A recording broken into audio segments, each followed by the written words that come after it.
I'm looking at, It says is 6:26. 6:26. so we have to wait Gotta wait. a couple more minutes. Yes, boss.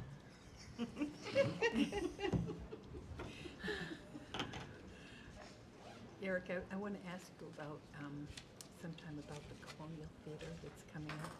I bet. Yeah. I bet you do. I do. I need, I'll tell you all about it. okay, that's good. We need details. I got my palm cards in. Nice. Yeah, have to show them to you.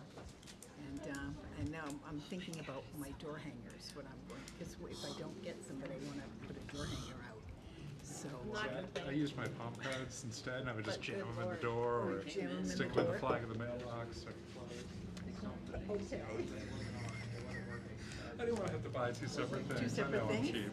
No, but I didn't, because sometimes it's hard to jam. But you Sometimes it's probably hard. made a real effort to jam it in there, knowing you. If I wanted it to stay there, it got We done. don't get Get done. spring and we don't get fall anymore. It just I've goes already straight started from, making up yep, my winter spring. Was this for me? Yep, of houses that I want It's to so door knock on, ridiculous.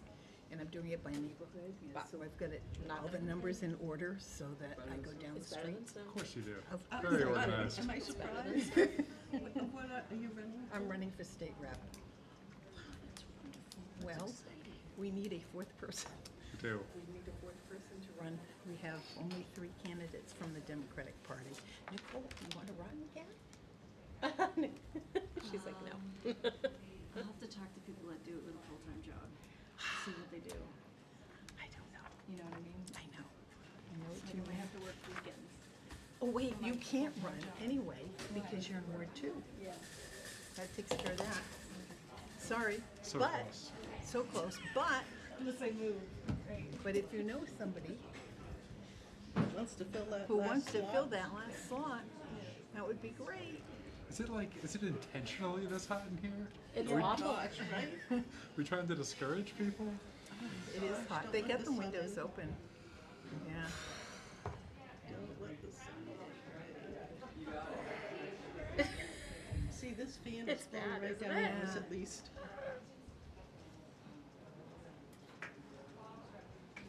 Everybody needs to hydrate. Oh, no. I bet you did read your minutes and didn't catch the 2 mistakes. Yeah. But we got a lot done. Yeah, I must have missed didn't get those them. when I reviewed Well, them I closely. guess I didn't print them out. Well, it's all right. Yeah. I'll catch him, and then I tell Grayson, and then he has to go in and he has to change it online. So, but he's funny Oh, I know why, because it said draft, so it says draft until they're accepted. until they're accepted. Yeah, That was my mistake. yeah, and I usually when I read through them, I'll find something. Oh, I'm excited. 6:30. 6:30, we can. Good evening and welcome to the Zoning Board of Adjustment meeting tonight, which is May 18th. And can I have, because I need a full board, I would like to appoint Tara Sorrell and Nicole Arsenault as voting members tonight. So when you do the roll call, thank you, Greg. I don't know if this matters. You Yep. said- In Oh, attendance did I? tonight, we have City Councilor Eric Hoffman. We have Deb Cheney. Thank you.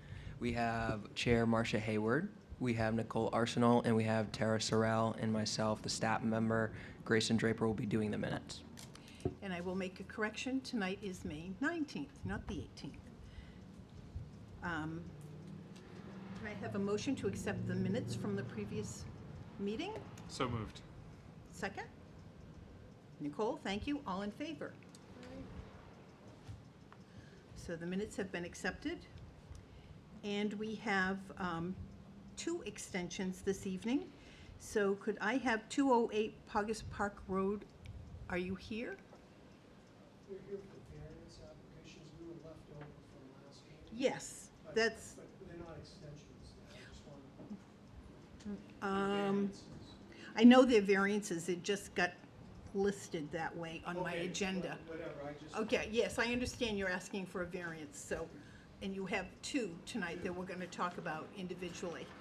Should we speak to them and present them individually, or should we sort of present them together and then I'll read the criteria on each one separately. I think for the matter of the fact that we have really 3 new board members, that I would like you to address each one individually, and let's not put them together, and that way we discuss the criteria. And Madam Chairman, I was thinking perhaps that the 70-foot green space would be the appropriate one to go first. Sure. And then the setback would be the second one. Absolutely, no problem.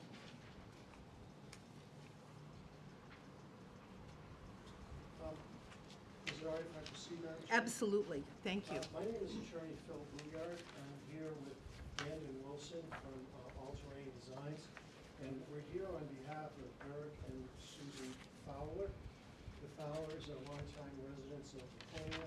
They live on a beach club unit on the shore of the lake, and the unit is small and their family has been getting larger, so they decided to go ahead and build a new house at 208 August Park Road, and they need your help to be able to do that. Basically, there's 2 variances that we need. That's for green space, and also we're going to do that one first. And so what I'd like to do is to call Brandon up and have him explain what the existing conditions are, and then explain why we need the green space waiver for the variance. Good evening, members of the board. So Brandon Wilson, I'm an associate landscape architect at Terrain Planning and Design involved in this project. To speak very briefly to the way the lot exists now, the house that exists was constructed in 1960. It has encroachment into the side yard setback on the south side. Green is the existing house, orange is the setback line. It has encroachment too close to the lake, less than 50 feet. It also has attached covered porch and deck, again, within that 50-foot setback from the lake. Our proposal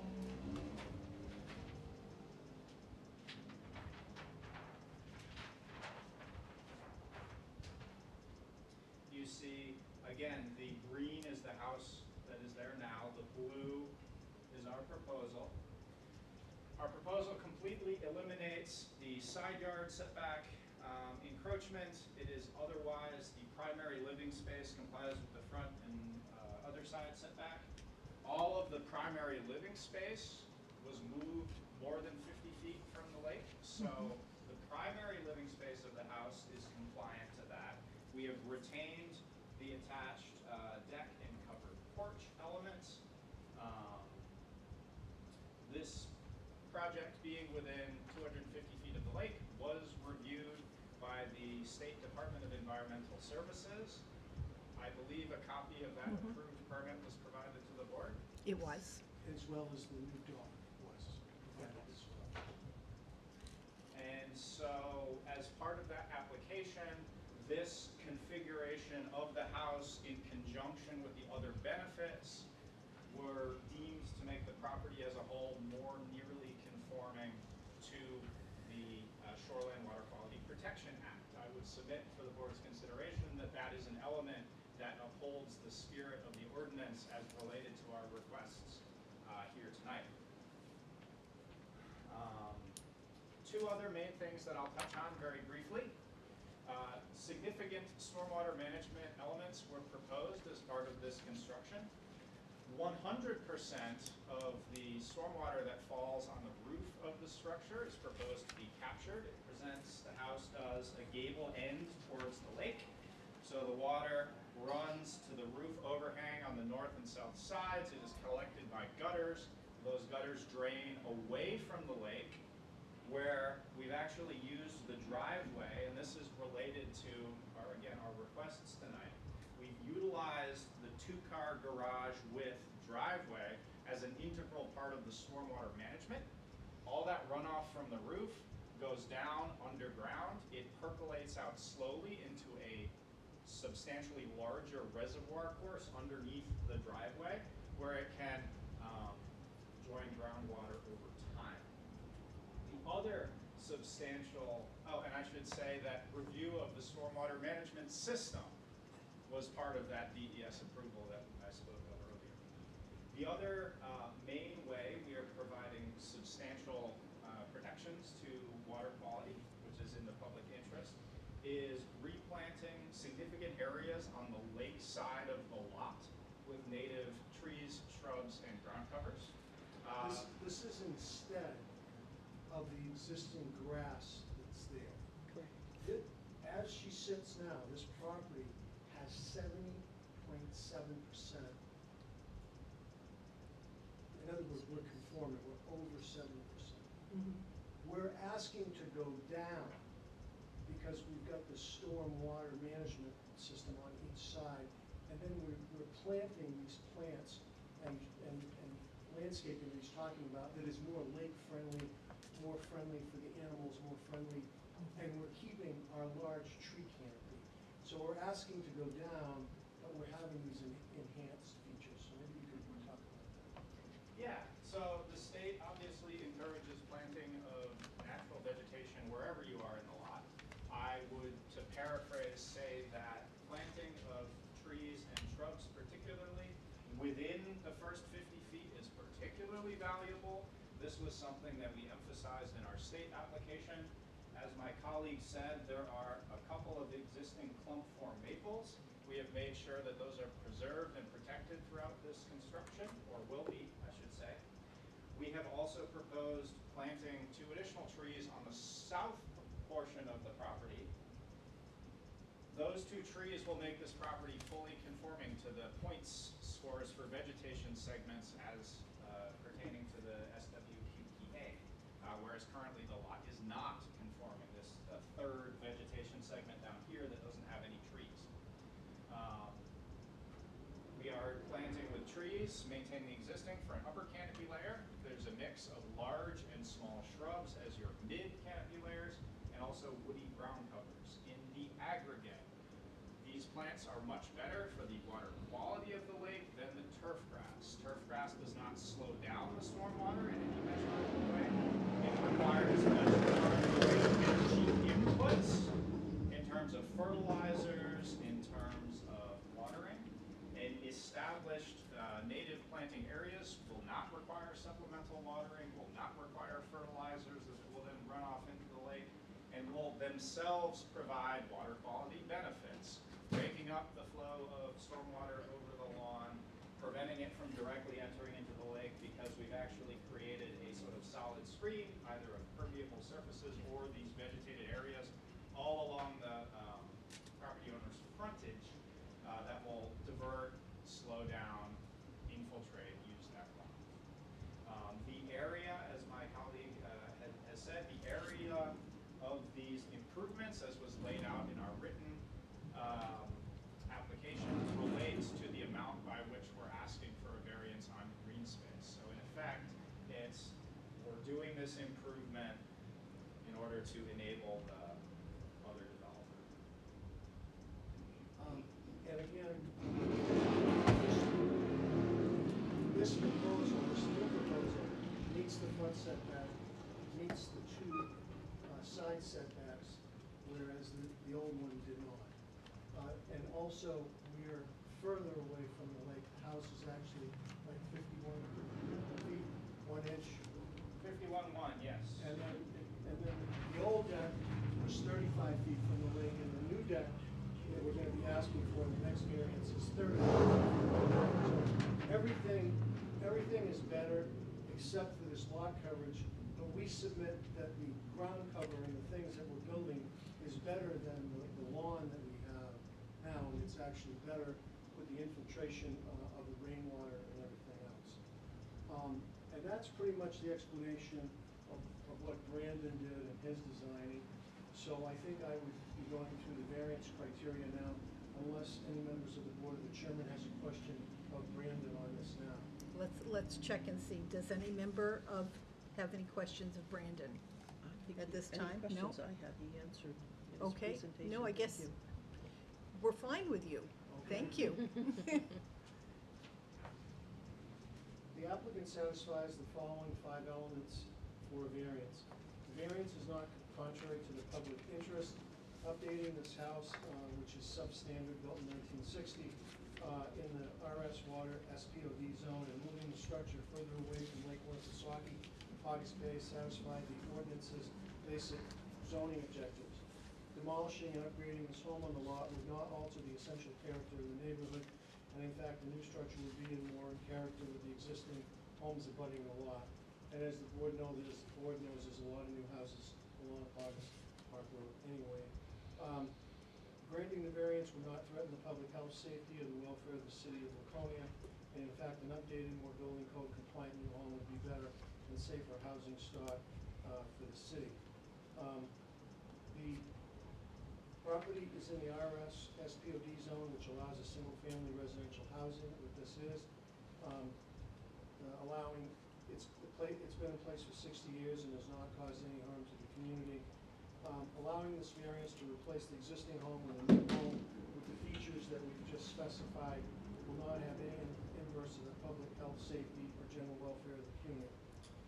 The zoning ordinance specified a minimum 70% green space for this shorefront protection district to prevent congestion and overcrowding of land, to protect water quality, and to assure the retention of benefits provided by lands adjacent to public waters. While the existing lot conforms to this minimum with 70.7% green space, the vast majority of the currently vegetated area is maintained as turf grass lawn that does not provide substantial water quality benefits. The proposed site plan, and why we're asking for the variance, is that the proposed site plan has 60.8% green space, but includes significant areas within the 50-foot protected waterfront buffer where the existing lawn is to be replaced with native riparian trees, shrubs, and ground covers that will provide more than equivalent benefits to the adjacent public water. Relevant square footages are detailed in my analysis. As I said, the existing site has 70.7%. The new proposed site has 60.8%. But I would like to point out to the board these lots are small. The green space means a minimum of 5,688 square feet. And what we're saying is it's deficient to this by 747 feet. In other words, we're taking 747 feet out of the lawn and putting it into these other plantings. Also, I would point out that the actual RS zone where this is located has 60% lot coverage, and we do meet that because we have 60.8, but because it's shorefront protection, it needs 70%. The purposes of enhanced green space requirement in the SP district is to better uphold the purpose and intent of the district as outlined in the zoning ordinance 235-19B. Areas of native riparian vegetation, particularly those with tree, shrub, and ground cover canopy layers, provide substantially greater natural resource protections and wildlife benefits than does turf grass lawn, though both are counted equally under the Laconia zoning ordinance definition of green space. The project proposes restoring more than 790 square feet within the waterfront buffer. Current site plan shows this area as precisely 794 square feet, with native trees, shrubs, ground covers, and riparian perennials in areas that currently exist as turf grass lawn. All existing trees within the waterfront buffer are to be retained as an upper canopy. These restored areas will provide enhanced ecosystem services that align with the purposes of the SP district, specifically runoff infiltration, 235-19B2 and 7, wildlife habitat, 235-19B3, and shoreline stabilization via root growth, 235-19B4.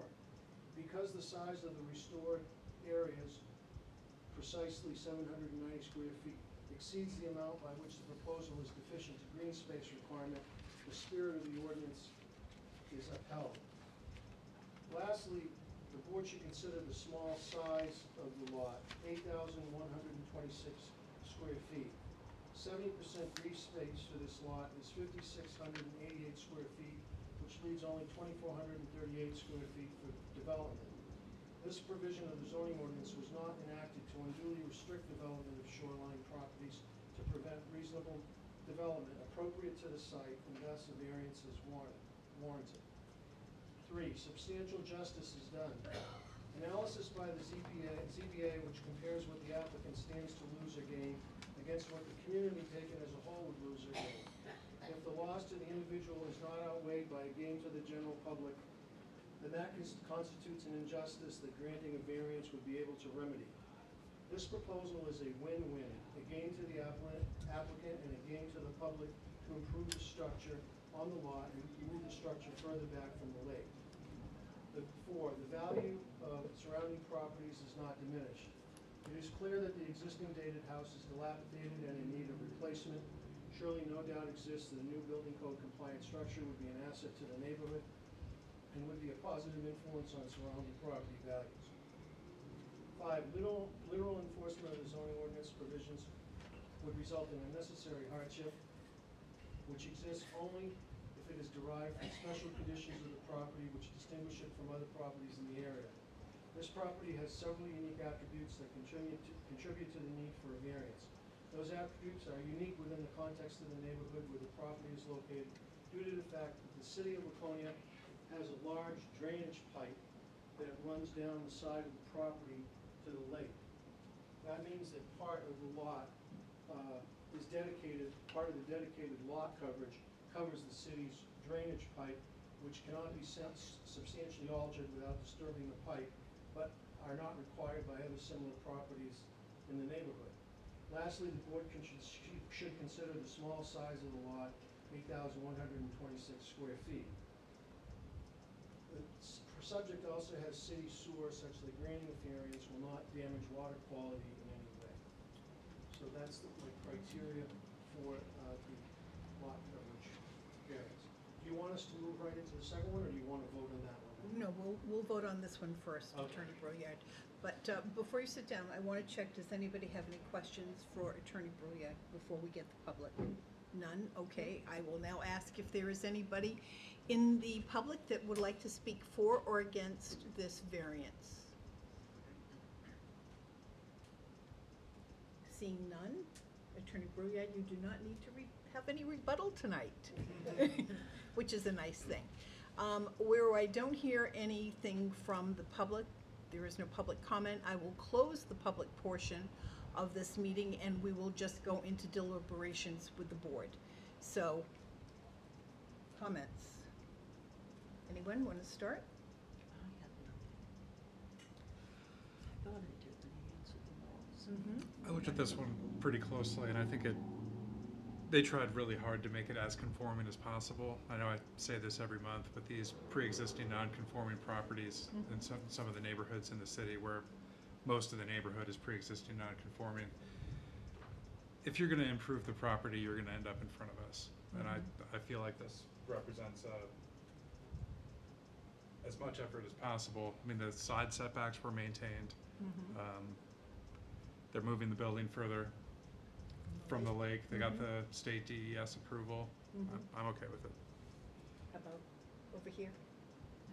I think it's a great plan, and I think that your evidence that you presented was excellent in addressing the criteria. I would like to have a motion. Nicole, would you like to make a motion on this one? No? Nope. Okay.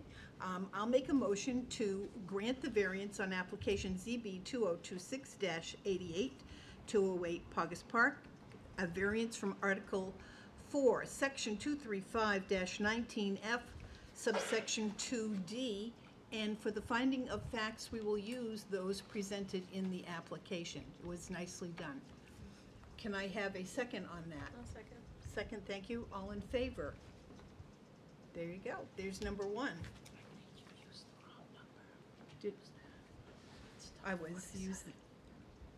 Was this the wrong, this is the wrong one for green space. I take it back. I gave you the application number for what you're doing. No, this is the green space you were number. right. Yeah, you were No, right. okay, it is the 47's right the one. next Yep. 48, Yeah. I Yeah, apologize. that's all right. I thought you said Okay, so now 208. we're up for the second variance.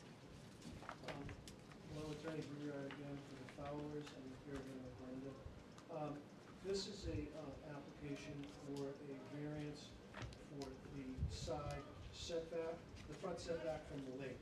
We've managed to maintain the front setback, and with the new plan, we're maintaining the side setbacks.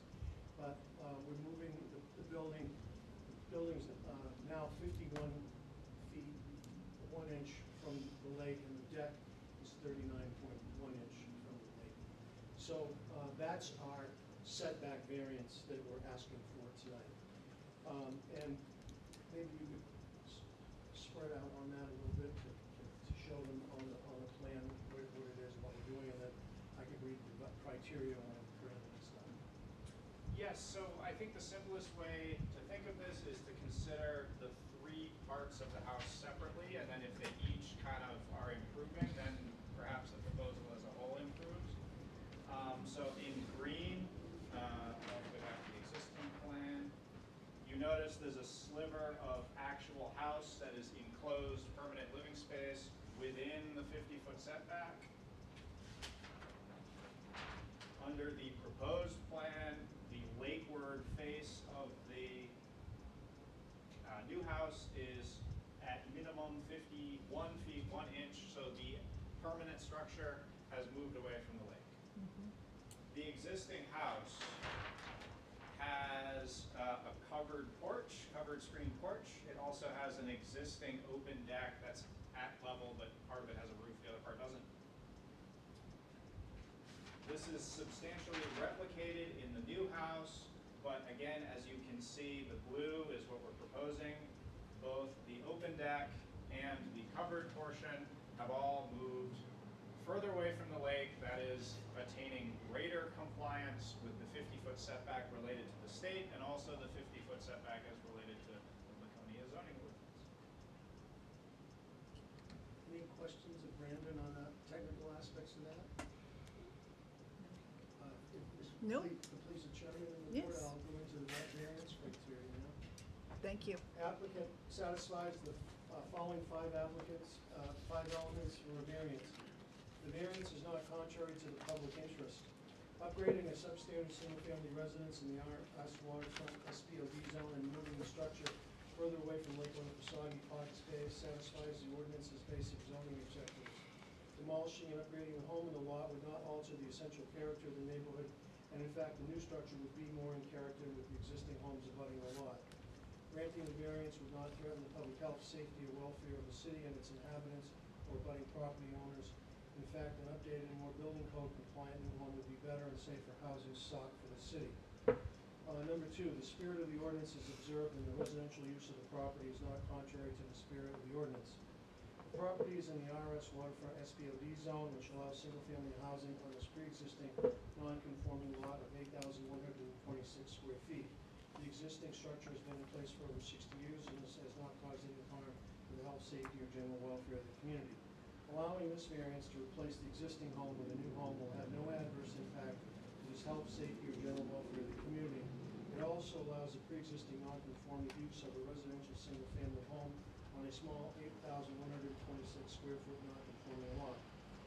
The zoning ordinance specifies a minimum distance from the lake to prevent congestion, overcrowding of land, and establish a consistent distance that houses are set back from the water body to preserve water quality. The proposed redevelopment achieves these goals in 2 main ways: moving the proposed structure further from the lake than the existing, and implementing improved stormwater management practice. In this case, the existing house and decks are located within 50 feet of Lake Winnipesaukee. The requested variance moves the new proposed home back away from the lake 51 feet 1 inch and decks 39 from 1 inch from the lake. Also, the existing house is non-conforming as to side setback on the south side, where 10 feet is required, and the new house would conform to both side setbacks, 10.2 on the south side and 10.7 on the north side. The primary living space of the proposed house is wholly compliant to the 50-foot setback, where the existing house had approximately 91 square feet that is inside the setback.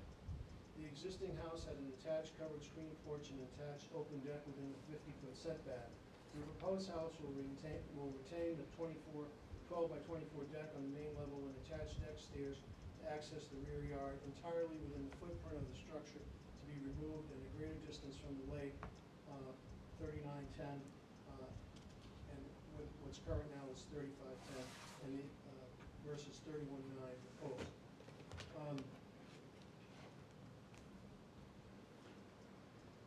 An additional 12 by 12 open deck is proposed on the first floor directly above the southern half of the 12 by 24 main deck. This configuration can be seen to be more nearly conforming to RSA 483B, the Shoreline Quality Protection Act, when considered sequentially. One, the 12 by 12 portion of the main level open deck is replacing an equivalent existing structure or reconfigured to be smaller in area and further away from the lake. Two, the 12 by 12 portion of the main level deck that is covered by the first floor deck maintains an equivalent use in a portion of its existing footprint, an attached covered deck being substantially similar to an attached covered screen porch, but reconfigured to be smaller in area and further from the lake. Three, the 12 by 12 first floor open deck is allowed to be added to the primary structure as specified in RSA 483B 11.5 because it encroaches less than 12 feet into the primary building setback and does not create any enclosed living space within that setback. The existing structure was constructed in 1960 per city records. The 12 by 12 covered portion of the main level deck will not be enclosed or converted to permanent living space in perpetuity. Granting this variance would not result in overcrowding as the proposed house is located in line with abutting houses, does not block any abutters' views, and conforms the property as to side setbacks. The subject also has city sewer such that granting the variance will not damage the water quality, and in fact, as stated above, the stormwater will be better managed. As again stated, the stormwater management system that will infiltrate the existing stormwater from the proposed development was discussed in the prior, but this system has storage capacity for 356 cubic feet of stormwater in its reservoir layer, while the water quality volume, the amount of water runoff from the drain event should be captured and treated to remove the majority of stormwater pollutants on an average annual basis. For the parcel is only 209 cubic feet, so we have a lot of stormwater storage. The system can also be considered to make the property more nearly conforming. The applicant submits that making the property more nearly conforming to the standard of the Water Quality Act directly aligns with the spirit of the SPA, SDOD zone. Number three, substantial justice is done. Analysis by the ZBA compares what the applicant stands to lose or gain against what the community, taken as a whole, would lose or gain. If the loss to the individual is not outweighed by a gain to the general public, then that constitutes an injustice that granting a variance would be able to remedy. This proposal is a win-win, a gain to the applicant and a gain to the public to improve the structure on the lot and move the structure further back from the lake and meet side setbacks and allow continued utilization of this pre-existing non-conforming lot. Four, the value of the surrounding properties is not diminished. It is clear that the existing dated home is dilapidated and in need of replacement. Surely no doubt exists that a new building code compliant structure would be an asset to the neighborhood and would be a positive influence on surrounding property values. Five, literal enforcement of the zoning ordinance provisions would result in unnecessary hardship. Unnecessary hardship only exists if it is derived from the special conditions of the property which distinguish it from other properties in this area. This property has several unique attributes that contribute to the need for the variance. Those attributes are unique within the context of the neighborhood where the property is located due to the fact that the city of Laconia has a large drainage pipe that runs from Potters Park Road across the front yard and along the northerly property line all the way down to the lake under the subject property and terminates at the shoreline. Also, the location configuration of the existing house is too close to the side setback and is a unique hardship. This pre-existing non-conforming lot has supported a single-family residential home with city sewer for over 60 years, such that granting the variance will not damage water quality.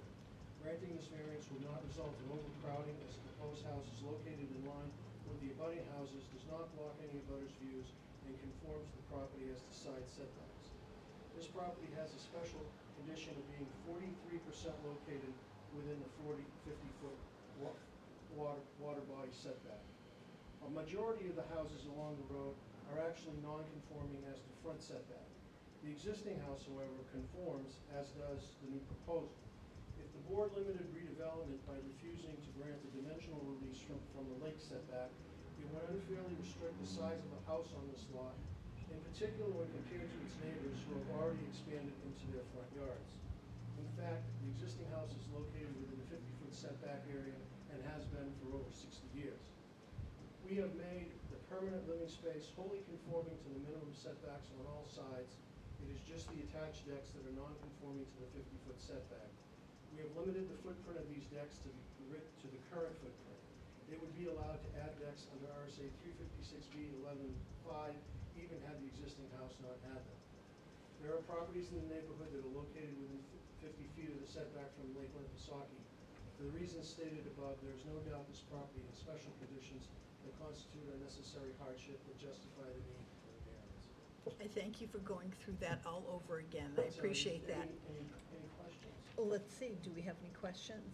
I do not. I just think you've done an amazing job presenting it, and Yeah, it's a little Water. complicated, so you've got to set it all out sequentially. you've answered any questions I had. How about Thank you.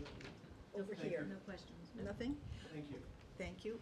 Again, anyone in the audience that would like to speak for or against this variance? Seeing none, I will close the public portion of the meeting and go into deliberation. Nothing? They did a great job. I think you did a great job, so Yeah. Eric, would you like to make the motion? Do you want the numbers? At the top. At the top. That's the application. read You your can't mind. read Hold mine? Oh, that's right. Yeah, this is, the application number is ZB 2026-47. Well, why don't you make the motion? You're All halfway there. right. You're halfway there anyway. Okay, to grant the variance from Article 4, Section 235-19F, subsection 2B. And do I have a second? I second. All in favor? Okay, and, I should say, the findings of fact we're going to use are those presented in the application because they were so nicely done. So, good luck and enjoy that house. Can't wait to see it. Thank you. You're welcome. So Gray, did you please put in there, we're using as the finding of facts, what's presented in the application? Thank you. So we have 90 Pogus Park Road is up next. Do we have someone to speak? Please come forward and introduce yourself. Hello, my name is Melanie Chapman at 90 Fox Park Road, and we're seeking a variance for a front setback. So Melanie, you said? And you are seeking a front setback, it's my understanding, because you want to put an extension onto your garage, and you want to go 14 more feet towards the road. Correct, okay, that's what you want to do. And I'm looking at the diagram of, this was submitted as your proposal Yes. of height, what you wanted to do. Okay. When I went and looked at this property, I noticed that what you currently have is pretty much what everybody has on Pogus Park Road. It's about 20 feet of driveway to the garages. So you're pretty much in alignment already with what's there. So by going 14 more feet towards the road, that doesn't leave you a whole lot of room for a driveway. What's your plan? So the existing garage is only 14 feet deep, so we would like to be able to fit a vehicle in it. But what I'm saying is, if you extend it 14 more feet out, you have very little space to even put a car from the road to the front of your garage. So currently I do park there, just so that I could kind of get a feel to see what we could fit, if we were to extend it. And we probably have about 4 parking spots if we were to extend the garage, You'd have how many parking spots? about 4. How do you calculate that? Because you can fit 4 across. Are you talking lengthwise? Mm-hmm. And then you can fit 2 on the right-hand side.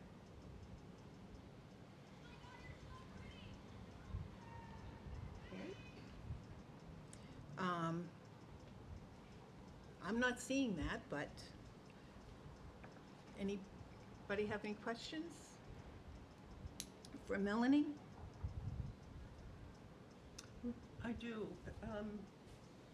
I guess I'm along the same lines. If you have guests, which we all know when you're on the waterfront, you have quite a few guests, how do you intend to accommodate all those vehicles if you have a gathering? It won't happen. I, Yeah. I just don't, I know it's hard when you look at the photo. I kind of did the same thing when I was downstairs with the folks in the engineering department. It does look small in that photo, but when you're actually there and you pull the vehicles in, there's more space than it appears in those photos. they only need one. So technically, there's not that I disagree with you. Is it gonna add to garage doors?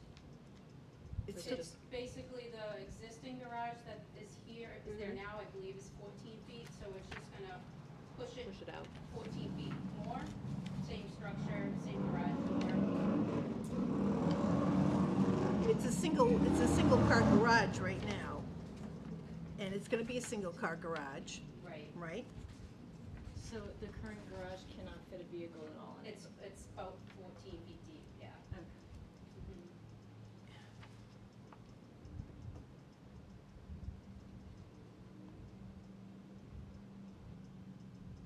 Where you're saying you can park on the side, that's green space and really can't be It's paved. accounted for. Part of that's Oh, paved. Yeah, no, I'm not referring to like the lawn area, but the actual paved area. Let's see here.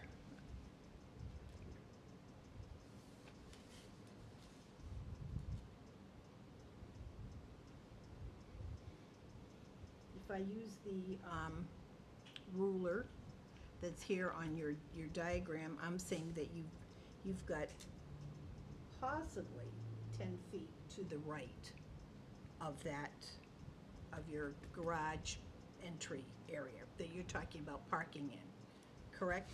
I'm talking about, Oh, Whoops. okay, so that's where that photo is misleading. why? Because part of that is just an overhang for the entryway of the home. Right here, Yes. yes, right. And that won't be there? That is not being extended. Okay. No, but that's not being extended, so you're saying, so you still have this distance here, and you have this distance here for parking, Yes. is what I'm saying, okay? And so now you wanna put the extension here, which leaves about 6 feet to the road if you do that. I parked my Bronco there and it's larger than 6 feet, so that's why I think that Yeah, but right photo now- is a little delusion, like, it's, You could park oh, your, okay, I see what you're saying. if Because you, you're if you extend it the way you want to, looking- Yeah, you're not gonna have room to park your Bronco. right, because you're looking at the yellow line, which is, That's your, Yeah, that's your I got property, you. that's your property, I got you. okay? So,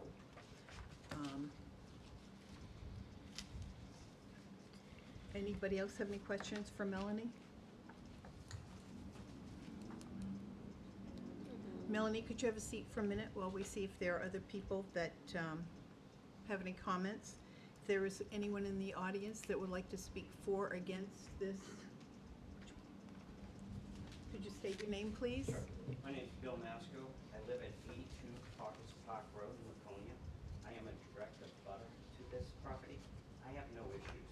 So Chris, Mr. Chapman and I have gone out and looked at it, so he's been involving me with the planning. I actually worked with the previous owner because it was a selling disadvantage for this house, because it did not have a garage for the price, the market value that it was at. So I worked with Larry Rubin a little bit on it, then I helped Chris with it too. As far as some of your concerns that I heard, Mm-hmm.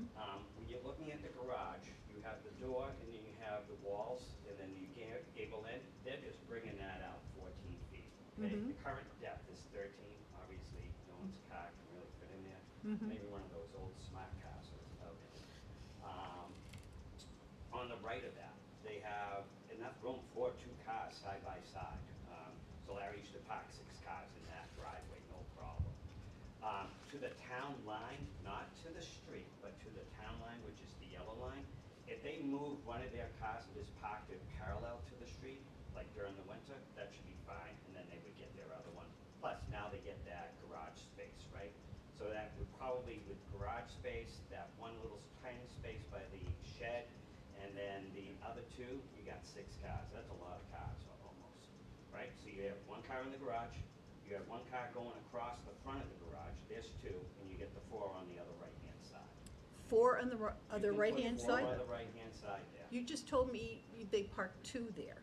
They park 4. 2 is garage in front of the garage, and then 2 side by side, 2 deep.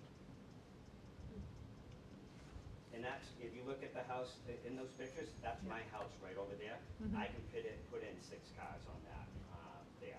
4 on the pavement, 2 in the stone area. Okay. And then 2 inside the garage itself. Okay. Anybody have any questions? All set? We're all set, thank Thank you. you. Is there anyone else that would like to speak for or against this? Hearing none, I will close the public portion and open it up to board discussion. What's the standard depth of a garage? Well, let's see, More than 13 feet. more Oh, I than know 13 that. feet, Yeah. yeah. But it feels like it's a half garage. Yeah, it feels I like mean, it's if- more of a shed. If it was my property, I'd be in here asking for the same thing. Mhm. I don't have any issue with it. I think it's plenty of parking. I don't think it affects the neighborhood at all. No, We didn't have any abutters speak against it. okay. And it's still really Well, it requires is much true that, you know, if you can't use your garage, that's certainly not a good thing. I'm glad that they can get some parking to the right of their addition, because I think parking parallel in front of the garage door is rather inconvenient, maybe is the word. But I could see the need of making the garage at least to a depth that you can use it.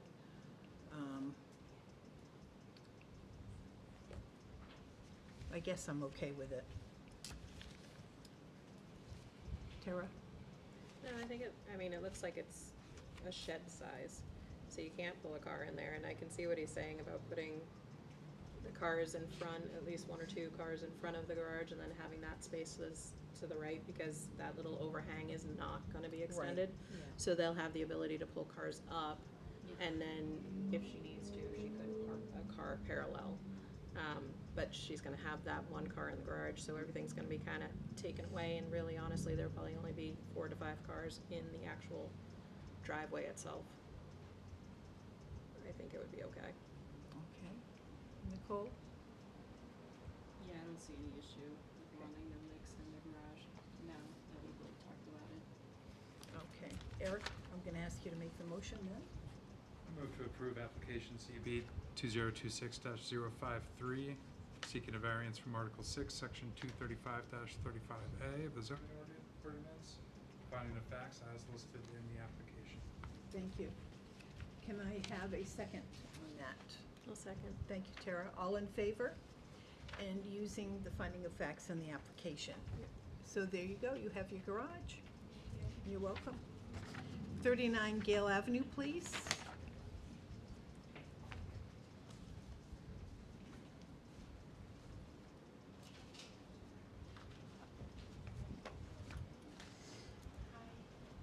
I have a couple things, and I need 4, sorry. No problem. They're pictures of, my name's Christine Boucher. I live on 39 Gale Ave. It's a corner lot of Orchard and Gale. And I've been running a short-term rental for 12, almost 13 years. It's a 1900s house, and it was apartments until I moved. My mother's owned it since 1999. She purchased it from Janet and Warren Mitchell. And it's always been a rental. And my mother also had a couple other rentals. She restored the 1800 house, the Gale, original Gale house. She had that as a rental, and 151 on the corner. She sold those and she moved half the time to Florida. And she still was on the deed for the house in Laconia. She comes back 6 months out of the year. And I had it as a long-term rental and turned it into a short-term rental, like I said, 12, 13 years ago.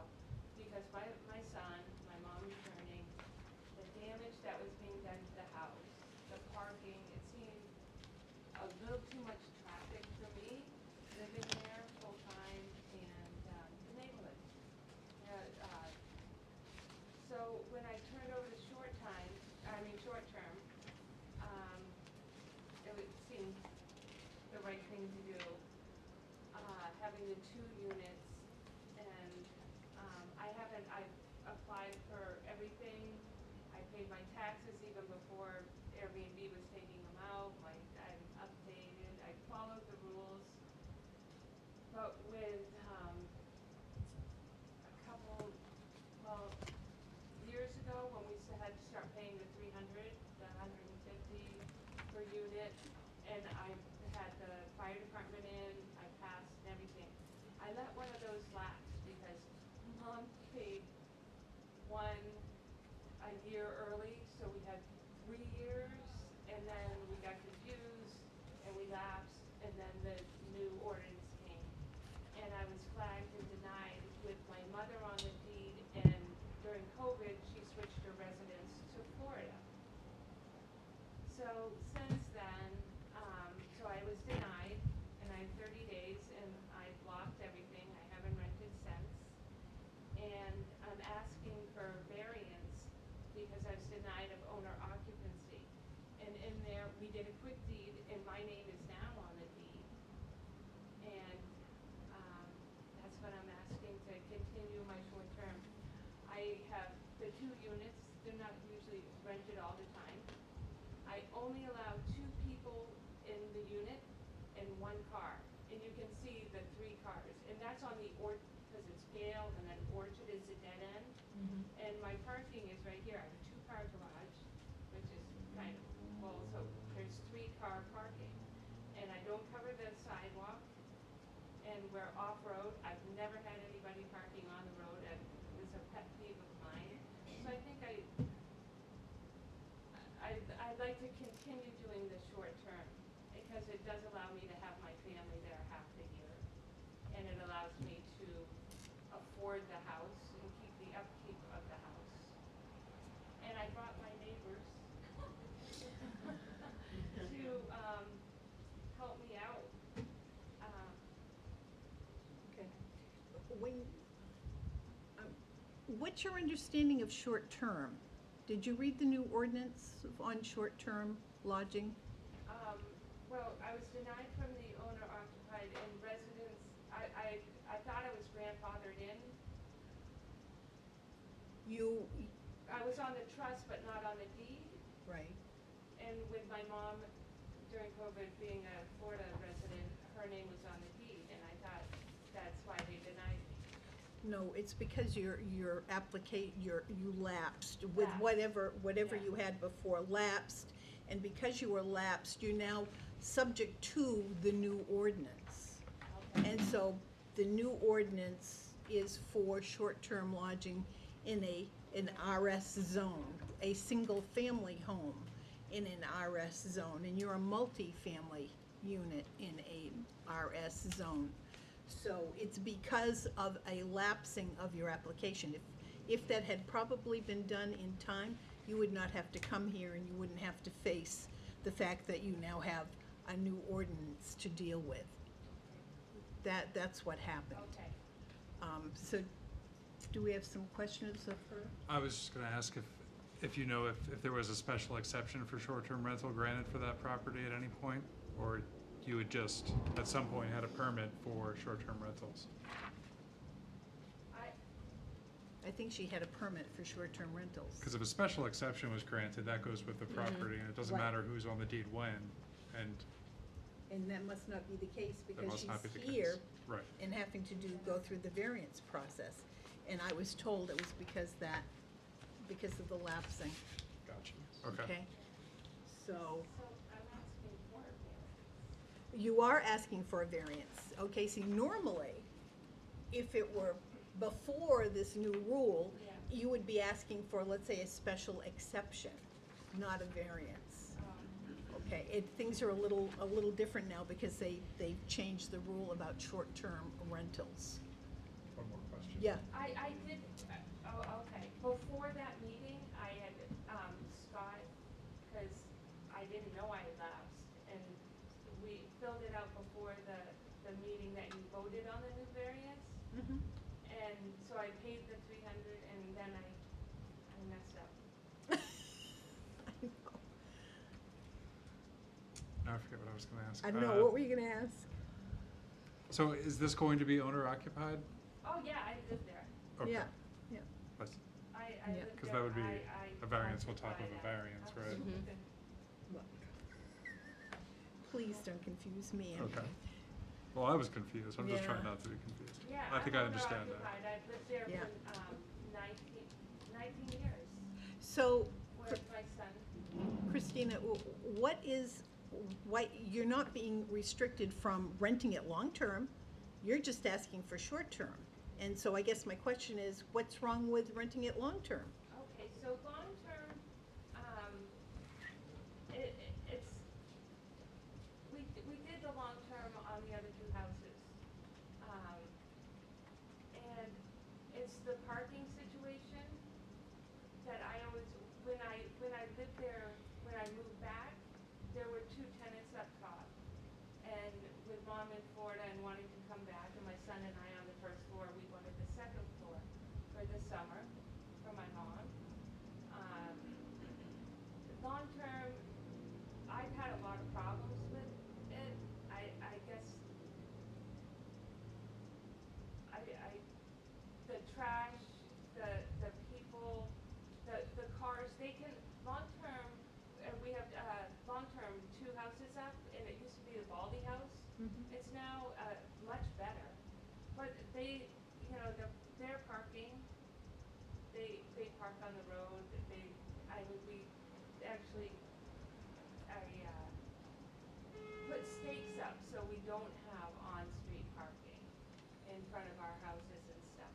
And it was just really hard for me to, and the damage, the house is 1900s, and just seemed like the house couldn't take the long term in the condition it is. It's in good condition, but it seemed to be harder for me to regulate that and have the space I needed for my family.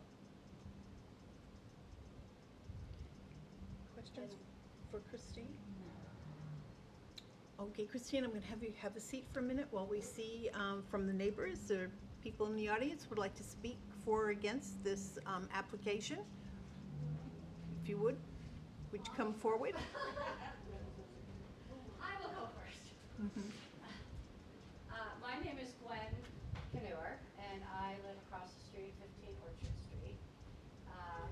My family has lived there for 22 years, so we know what's going on. I too was confused. Christine showed me her letter that said why she was denied for owner occupancy, so my comments are addressed to that, but then I might have some additional ones. I think Christine fulfills the spirit of the law of the owner occupancy, and I may be addressing the wrong thing because I was prepared for something else. Though her name was not on the deed, I mean, it is now. She has lived at that property for the past 18 years. Her mother's lived there full-time, though her name was not on the deed. It's her primary residence, and she and her mother together manage that property, like, as if she was an owner. Her mom isn't there all the time now, but Christine lives there 365 days a year, which in terms of rentals, I know there's the long-term issue, which is next, but, I mean, I appreciate that. With all the short-term rentals in my area, she is there, there's no noise, there's no trash, there's no cars in the road. So in terms of renting, I think that's the ideal. And so when we talk about short-term rental, whatever zone we're in, I like, my neighbor Christine does it the right way because she is there and she prevents problems, as opposed to other people who leave the house, you know, and then they rent it out. They are not there to deal with anything, but she is always there. In terms of the short-term versus long-term, I could say, as an abutter, the long-term that she was referencing is on my side yard. And over the years, we have had numerous issues with the tenants, screaming, swearing, going in my small children's bedroom windows, and you just don't know what you're going to get with a long-term renter. So as someone in a nice residential area, I prefer the short-term clientele that she gets and that she's managing so well. Never had an issue in 12 years. Never. Bike week, nothing. And I'll just say, the other night, my grandchildren in my backyard, I'm like, I think I smell marijuana. And it was from the long-term rental. I cannot prove that, but my neighbors don't do that. So I personally would prefer that she do short-term renting as someone in that area. So I thought you could. So why is it's interesting to me that a long-term renter swears, smokes marijuana, looks into your kids' bedrooms? I mean, No, you know. not looks in, but like, you know, they hear but- it, they hear it. But you don't seem to think those same things could occur with a short-term renter? But they haven't. That's my, well, they could. But in our neighborhood, and because of the way she vets the people, I mean, she has to approve somebody who comes into her home. I'm just saying the record Mhm. shows that none of, I mean, I'm only one, but I suspect that other people are gonna say, no one has had any issue. But if she can vet a short-term renter, why isn't a long-term renter vetted the same way so that you don't have the same? I think the pool of clients is also different. I mean, let's Okay. just be honest. You know, I understand what you're trying to do, and I personally am not a big fan of all the short-term rentals in the city. Personally not. I love my neighborhood. What I love is having her as a neighbor. Mhm. And if she had to rent all 3 units, maybe, I would lose her as a neighbor. I mean, not everybody who rents short-term is my neighbor. I think she's really the only one who's there, like, enough. I feel like I still have a neighbor. I appreciate So- that. But because it's gonna be rented one, you know, she's gonna need to rent it one way or the other. I'm Correct. just saying, I prefer the short-term Mhm. renter clientele. Okay, I appreciate your Thank you. comments, thank you. Anybody else want to speak for or against this? Please come up and identify yourself, Mr. Simoes. My name's Al Simoes, and I've been on 22 Gale Avenue for about 31 years. My wife and my 2 kids have grown up there. And I've known Christine and Ann, who are the subject of our discussion today, for over 40 years, so I know them very well. And I'm also familiar with the properties that Ann has owned and how well kept up they have been, what a really nice job she's done, and what good people they are, plain and simple. To address the question you asked about long-term and short-term, we live across the street from long-term renters. Nightmare after nightmare after nightmare. We've had 0 issues with the people, short-term renters living at Christine and Ann's house. And yeah, I don't want to speak out of turn, but I think they did have a long-term rental person that was kind of a pain in the neck. And I'm not telling anything anybody doesn't already know, but the law protects long-term renters a lot better than it does. I mean, if you're a short-term, the rules for Airbnb, let's call it what it is, are pretty strict. And if you don't comply, you're out. You know, you can't do that with a long-term rental. And how do you know? You can vet somebody all you want. Sometimes you just don't know. So it's apples and oranges, believe me. And again, I'm just another neighbor, and I can attest to the fact that 0 problem. And we've had other renters and short and all of that, people who have had problems. Not them. 0. Okay? Thank you, Mr. Simoes.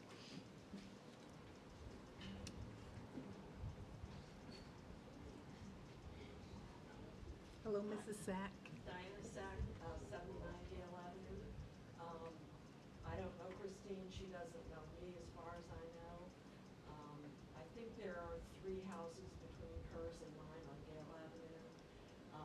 lived there for decades. I didn't know there was an Airbnb there until other neighbors told me. Because although I walked by there multiple times a week, it's always been clean, it's always been quiet, it's consistent with the neighborhood. And although I'm generally opposed to short-term rentals, I would like to see her be able to keep the situation the way it is. Thank you.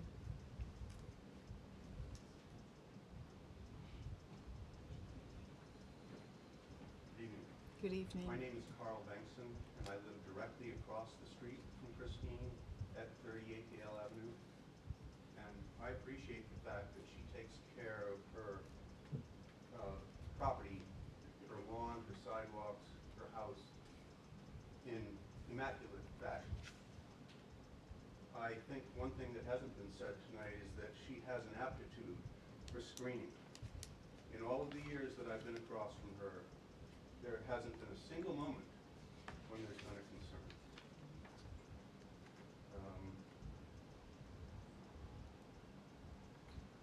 And on top of that, she's a wonderful neighbor. So we very much hope that this works out, and we have no concerns whatsoever. Thank you.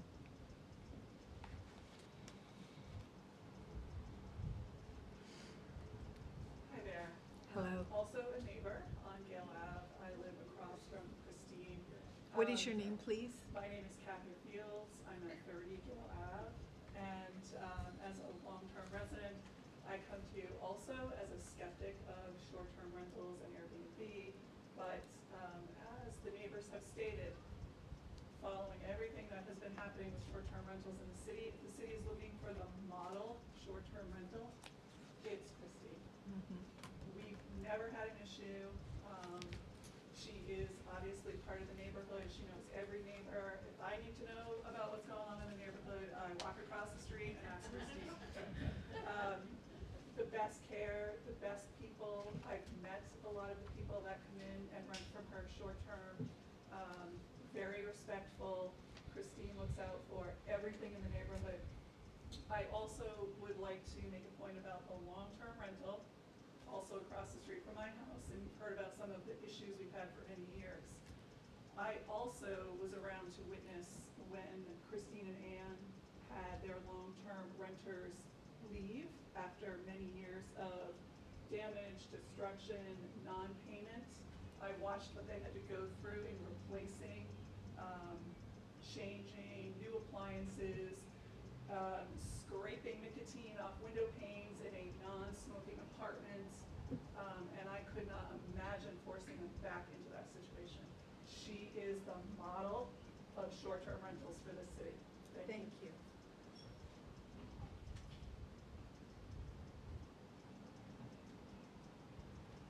Good evening. Good evening. My name is May Stewart. I am not a abutter or a neighbor, but I am a friend of Christine's. I live at 1424 Old North Main Street, and we have a business in Lakeport. I will speak to her character and her integrity, and I will say she's a super host as an Airbnb person. So I have seen how immaculate she is and how I just know that if I were living next to her, there would not be any concern. So I hope you grant this variance. Thank you.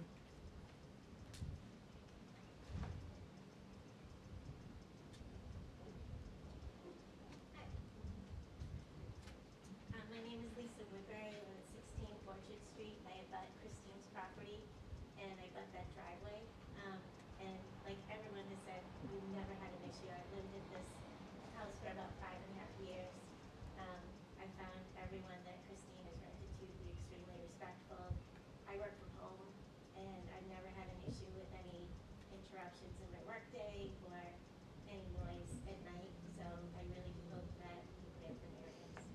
Thank you. Thank you.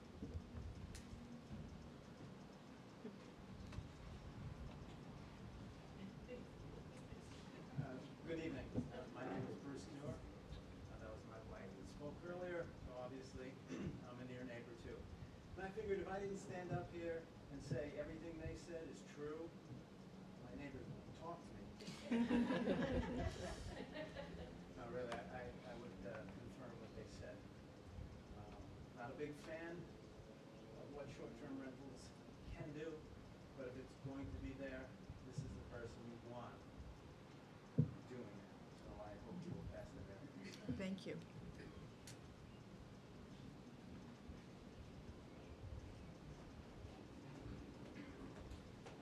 Hi, my name is Marcia Pesher. I live at 50 Gale Ave. So I generally cross the street, and I just want to reiterate what everyone has said.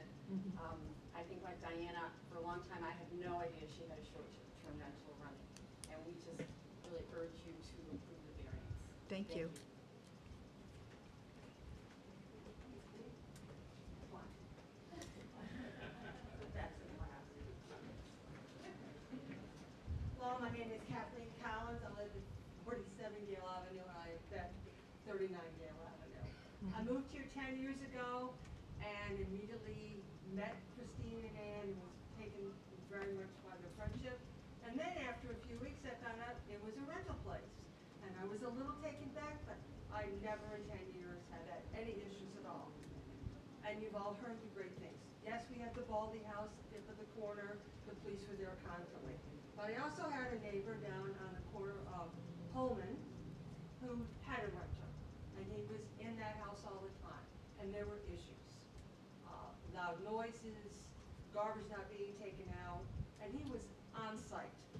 So I really do not think that I wish to have that kind of a situation again. Christine's guests are always very appreciative of the accommodations she has there. She has equipment they go out on the lake in, they walk around, they're friendly to the neighborhood. She's had many, many returning guests who have been there for years, and it's a very positive attitude they leave Laconia with. Thank you. Thank you very much. Anyone else? I just heard Christine just said, oh God, there she goes. It's Mom. My name is Ann Jacobson, and up until a week ago, I owned the house on 39 Gale Avenue.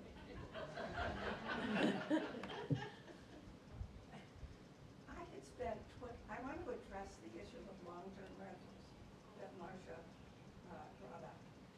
And I know that they're needed in this community. And so people tend to look at short-term as being greedy, maybe.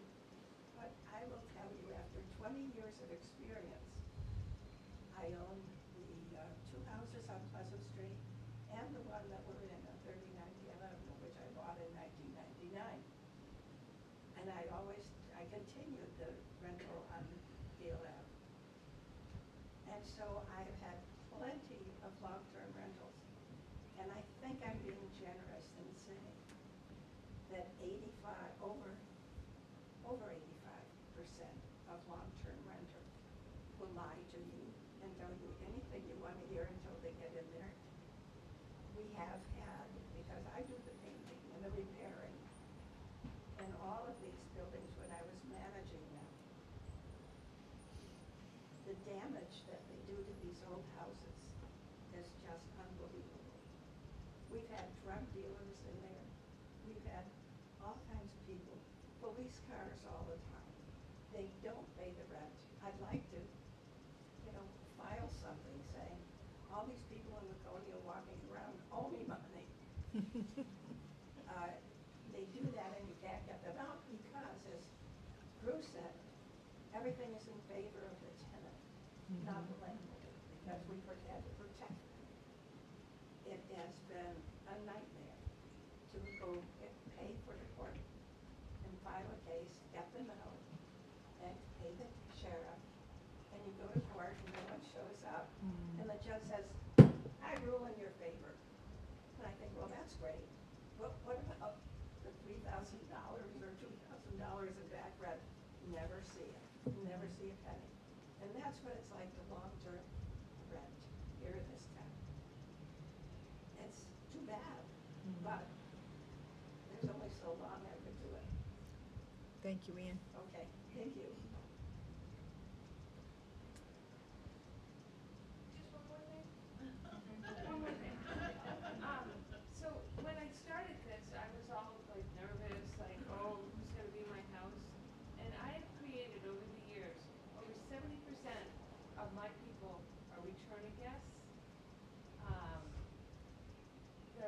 walked at Motorcycle Weekend, cause the unknown and everything. And somehow I got vendors, they've been coming since I started the Airbnb, and they return every year. Police officers from Minneapolis somehow snuck in and met me, and so I have 2 weekends plus the vendors, but they have returned for a decade. So, and most of my people are visiting their parents at St. Francis. They come every month, and it's really become kind of that many return guests. It's a comfortable fit. And like my mother, she went through it. I went through it. We put our time in, and again, being able to have my son and my mom have a place, and for me to afford a place to live. And I don't know how this went tonight or how it's gonna go, but I really hope that you let me continue. And if not, I thank you. Thank you, Christine. Is there anyone else out there? Can't be, I think you've all been up here by now, to comment. I just have one thing. First and last, big mouth. No, I think the purpose of changing the laws, I don't know the right terms, for the short-term rentals was, and I'm there, like, I want to preserve the feel of a residential area. I want to know my neighbors, I want to be able to talk to them, I want to feel at peace where I live.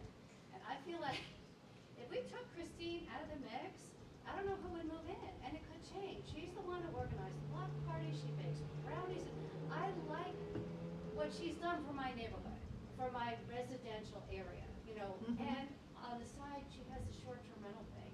And I would just hate for that, whatever, because she would have been in, I don't know, maybe I think she would have been in before, but I would just hate the change in the laws and the timing and this and that to change the way our neighborhood is, because I think we like it the way it is. Thank you. Thank you. Is there anyone else? Okay, we'll close the public portion and we will discuss it amongst the board. She would be a candidate for special exception. But no, she's not, because she is a multi-family unit in an RS zone, and the ordinance applies to single-family units in the RS zone. It does not apply to multi-family units. And so therefore, that's why she has to come here for the variance. Well, this is an RS zone, right? It is an RS zone. So it's a variance for short-term rental no matter what. No matter what. And if you grant this variance, then every unit becomes a short-term rental. So I think the problem is that because it's a multifamily home in this zone, that it doesn't agree with the ordinance at all. And the purpose of the ordinance when you have multifamily homes is to preserve the housing stock. And if you will recall, last month we denied this very same thing on Morrill Street because it was a multifamily home. And so I think we have to be consistent with what happened last month to this. And the other thing too, my speaking, you look at the 5 criteria, number 5, hardship. There is, no one is saying that she can't rent on a long-term basis. She can. It's just she wants to do the short-term rental. So there is no hardship here because she can continue renting. So she, in my estimation, she doesn't meet criteria 5, she doesn't meet criteria 4, based upon the fact that she's multifamily, and the ordinance is saying here to be single family in this because they want to preserve the housing stock with multiple family housing. So that's my take on it. Maybe you have a different interpretation. Well, I agree that we have to be consistent, and we have been denying these because it is extremely difficult to prove hardship for this particular variance. Basically, short-term rentals are not allowed in that zone. No. And This is a legal issue, and it's not really up to how much we like the applicant or think that they're a good landlord. It's kind of irrelevant to the letter of the ordinance. Because this decision goes with the property. Yes, it does. And so therefore, you may lose Christine, and you may lose that wonderful person in that neighborhood, and still be allowed to do it and have somebody tear, because this decision is gonna stick with that property. Yeah, I don't necessarily like it on this one, but I have to agree with you that we should be consistent and that we deny these. I just disagree. I think a special exception is something that should be explored. She's been doing it, I understand.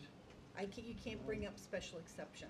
Yeah, it's not eligible for one. She's not eligible for a special exception.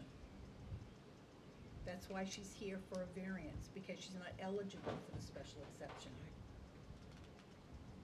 Respectfully disagree. Well, I guess you'll be disagreeing with Rob. No, not me, with the planning director, who says this is what she has to apply for. So, Tara, comments? In relation to this whole thing, I just wanted to make an observation. I think it's really fantastic that so many people came out to speak on behalf of you, and what you do for your community. And I think that's admirable, and in this world that we all live in right now, to have that kind of quality is amazing, so I applaud you for that, and I applaud your neighbors. I think it takes a lot of guts to get up here and speak in front of people, even if you're up against an opposition in the sense that we have to abide by certain things, we have to follow this variance, this ordinance, all of this. We have to do our due diligence, and we have to do what's right for us as well as the community.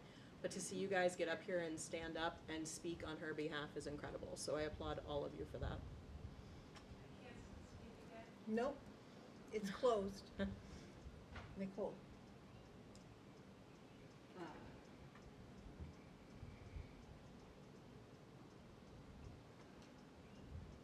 I honestly don't know how to word it, other than, it's timing, I guess, really bad timing happened. And it's unfortunate that, like, a short-term rental at this point cannot be done in this zone. And that is all I guess I have to say. It is unfortunate. Because if it hadn't lapsed, this would not happen. She would not have to be here. It would have just gone through. But now she's faced with having to deal with a new set of rules. I would just like to say, I want you as a neighbor. But all kidding aside, I'm distressed that we do have to go with the actual laws that we have to abide by, and I'm very distressed by that, and I'm sorry you have to deal with this, Christine. I totally agree. I think it's so commendable that so many people have spoken to your character. It's just unfortunate that's not really playing a role here in the decision. At least from my standpoint, it doesn't. And I think that we have to deny it based upon what we did last month for the very same reasons that we did with Merle Street last month. So I will make a motion to deny the variance on 39 Gale Avenue from Article 7, Section 235-41, because it is a multifamily building in an RS zone, that the ordinances are trying to preserve the building stock or housing stock, so therefore it doesn't meet the ordinance. It wouldn't meet criteria 2. It also doesn't meet criteria 5, which has to do with hardship. Because Christine, I know as much as you would not like to do long-term rental, you are not prohibited by this decision from doing long-term rental. You are only prohibited from doing short-term rentals, because the ordinance for short-term rental is for single-family homes in the RS zone. And so for that reason, I'm going to have to deny the application. I'm sorry, you cannot speak at this time. Do I have a second on that? If you disagree second. with me, okay, we have a second. Discussion? All in favor of denying? So we have 3 deny, 2 abstaining. It passes. I'm sorry that we're going to have to deny. And that's it. So we need to move on. Number 89, or I'm sorry, 87 Academy Street, please. Hello? Nathan Jones, 87 Academy Street. Mhm. To build a single-car garage on my property. Yes, I'm looking at your proposal. You want to build a garage. I'm looking at the diagram that was given to us, and I'm noticing the position of the garage that you want to place, and it is right up against the boundary line. Yep. And so you're asking for a variance against that side setback. Yep. And how much of a variance? I mean, what is your plan? The garage is within 4 feet of that property line. You want it to be 4 feet within that property line? Yeah. Okay. So my question to you is, I look at your lot, you have a huge lot. Look at all this land that's back here. Yeah. Why can you not move your garage over to get it away from that property line? I don't think it would be within, still be within the 10 feet. It would. And that's directly in front of my driveway, so I can pull straight into the garage. Yep. I put it in the backyard, I have to drive through the yard to get to it. Yep. I have mapped this out, and it is possible, if you put that garage and push it over a little bit, you can meet the 10-foot setback. The only problem is it wouldn't be in a direct line, it would be like over here, and you would have to extend your driveway to meet it. Yeah, and it's a 12 by 24 garage, it would take up a large part of that yard. But you have the land to do it. So you're asking us to have you put it 4 feet from the boundary line when you could have space to do it in another place. But the reason you don't want to put it in another area in your yard where it would be conforming is because you want it to be in direct line of your driveway. Yeah, that and it would take up, like I said, I think it would take up most of the yard, we wouldn't have room for the kids to have, play out there and have things out there. And I think, like I said, it would still be within that 10 feet. I mean, I wouldn't have the 10-foot variance, the 10-foot. Can I say something too? My name's Jenna Hunley. I live at 87 Academy Street as well. Part of it is like we kind of want to keep the camaraderie of the neighbors. Carol, who lives right next door, has been very much welcoming us and with open arms, and we don't want to kind of impede more on our property that would take away from like just the visual aesthetic of the whole land itself. We don't have a fence or anything between our yards, so we wouldn't want to move the garage over further and cut off some of our yard and some of theirs to look at. Okay. Does anybody else have any questions? What's the size of the garage again? 12 by 24. And it would be, is it roughly as drawn here in the picture, 12 by 24? I don't know if you can see it, but. Yeah, it's not a real good Not drawing. really. No, it's here. I'm not sure exactly what it would be. Do you have any room to move it a little bit further away from the property line? Is there any? I mean, not really, because with the deck being there, I'd have to go further back if I want to come in. Like, Well, I was thinking away from the property line, moving it towards the center of your property. yeah, well, that's what I'm saying. There's a deck here, so if I move it in towards my property, to be able to drive into it, I'd have to push it back. So now I'd be within probably close to the people behind me.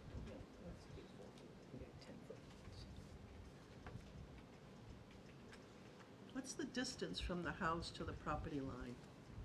It's right there. Could you make a, I've got this yeah, along but like here, what I'm wondering is, What? he doesn't have room to move it back here and make it. No. No, he's only got room if he pushes it this way, then he can do it. And he doesn't want to go over here because of the neighbors. Even to this way. You know, he could just come in and go there, but Yeah. it'd still be. Yeah. anyone have any more questions of the applicant? Could you have a seat, please? And is there anyone in the audience that would like to speak for or against this application? Seeing none, I will close the public portion of the meeting and we will deliberate amongst the board. Comments?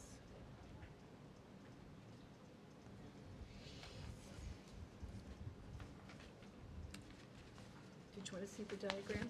Oh, I have. You have it? Okay. Well, I think ideally when you build a garage, it should be at the end of your driveway. Mm-hmm. But I chuckle because mine is not, and I hate it. Mm-hmm. So I get it. Oh,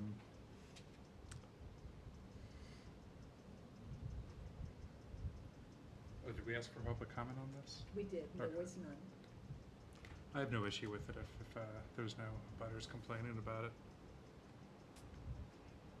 And if he moves it closer to away from the property line towards the porch, he's gonna have no clearance to pull in trailers or whatever he has his equipment on, so he's gonna need something that's pretty much a straight line to be able to get to it, and if he has to go a roundabout way to get to it from the driveway, driving a trailer is no fun, especially backing it up around a corner, and that tight between the porch and a garage is still gonna be kinda tricky.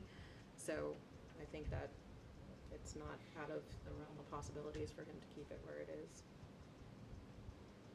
Nicole?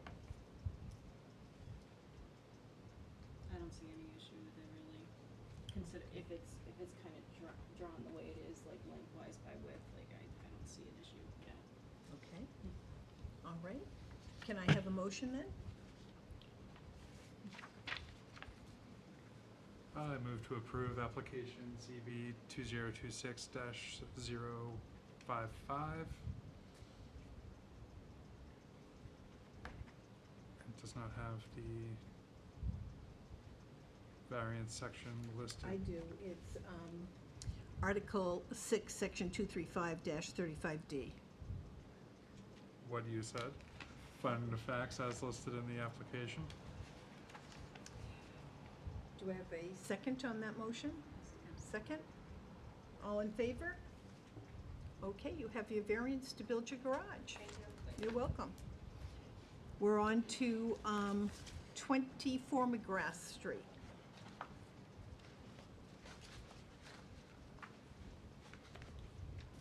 Good evening, members of the board. My name is Ethan Davis, and I am the owner of 24 McGrath Street. I'm not sure how many of you are familiar with the property, but it's been established in Laconia a long time. It's been owned by Lakesview Region Mental Health Center. It was a grandfathered in non-conforming lot that's been operating under an ADA exception as a sober home for the past 40 years. This has been to the dismay of many of the neighbors. There's been incidents of drug use, violence, disturbances, so on and so forth. The list goes out.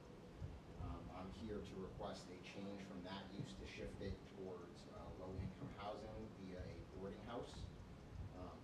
The building's already been retrofitted way beyond commercial specifications. We have sprinkler systems. I've upgraded security systems. I have like top-of-the-line AI facial recognition, tracking everything. We've upgraded the outside of the property. We've painted the outside and exterior. We've built new flower beds. We're spending money on landscaping. One of the neighborhoods that have landscaped property. So we're doing everything we can to really bring up the character, the safeness, and the spirit of the neighborhood. And so essentially, I'm just looking to essentially continue the usage of the property, but under a much more safer, structured routine. To answer some of the common questions and complaints, I've spoken with a lot of the neighbors and tried to meet them individually, find out everything that's gone wrong in the past, what we can do to mitigate that, moving forward in this new routine. So doing so, I've taken a significant number of steps to ensure that this property will be run safely and to the highest standards. Starting with, we have a live-in property manager. So, he's been trained in maintenance and repair, so he'll be providing regular maintenance to the property and upkeep in terms of landscaping and cleanliness. We've upgraded the security systems to, top-of-the-line AI facial tracking recognition, so nobody comes in or out of the property. It's a no-guest property. The main aim of this property is to help people transition from homelessness. When I first took the property, a big question that was, asked, like, what am I gonna do with this, right? And so I was using it as a warming shelter for the winter for the homeless. And even the the more I talked to a lot of these people, what really became apparent is that there's not enough affordable housing in Laconia. With an average rent starting at $1,600, a lot of these people are single disabled adults. They get $900 a month in Social Security, maybe a couple $100 in disability, and they can't even qualify for a month rent. So to that end, you know, they all really asked me is like, what are you gonna do? And on one hand, it was like, okay, continue usage of the sober home, make a ton of money, but like that's not doing anything for anyone, or you know, answer this clear need in Laconia. And so that's what I'm here to do, is to try and for the benefit. Also, parking, tenants in the facility. So if you've seen the building, it's composed of 4 distinct units. Unit 1 is a 2-bedroom. Units 2 and 3 are single bedrooms that are stacked vertically, and the large structure on the right is the 7-bedroom unit. It's specifically for that 7-bedroom unit that I'm seeking the boarding house exception. And so another question that was raised was parking. These tenants aren't going to have vehicles. They don't have much. They don't have vehicles. In addition, we'll be providing, you know, a bike dock for residents to, you know, generate income locally in Laconia, you know, patronage, laundromats. It's like a facility built.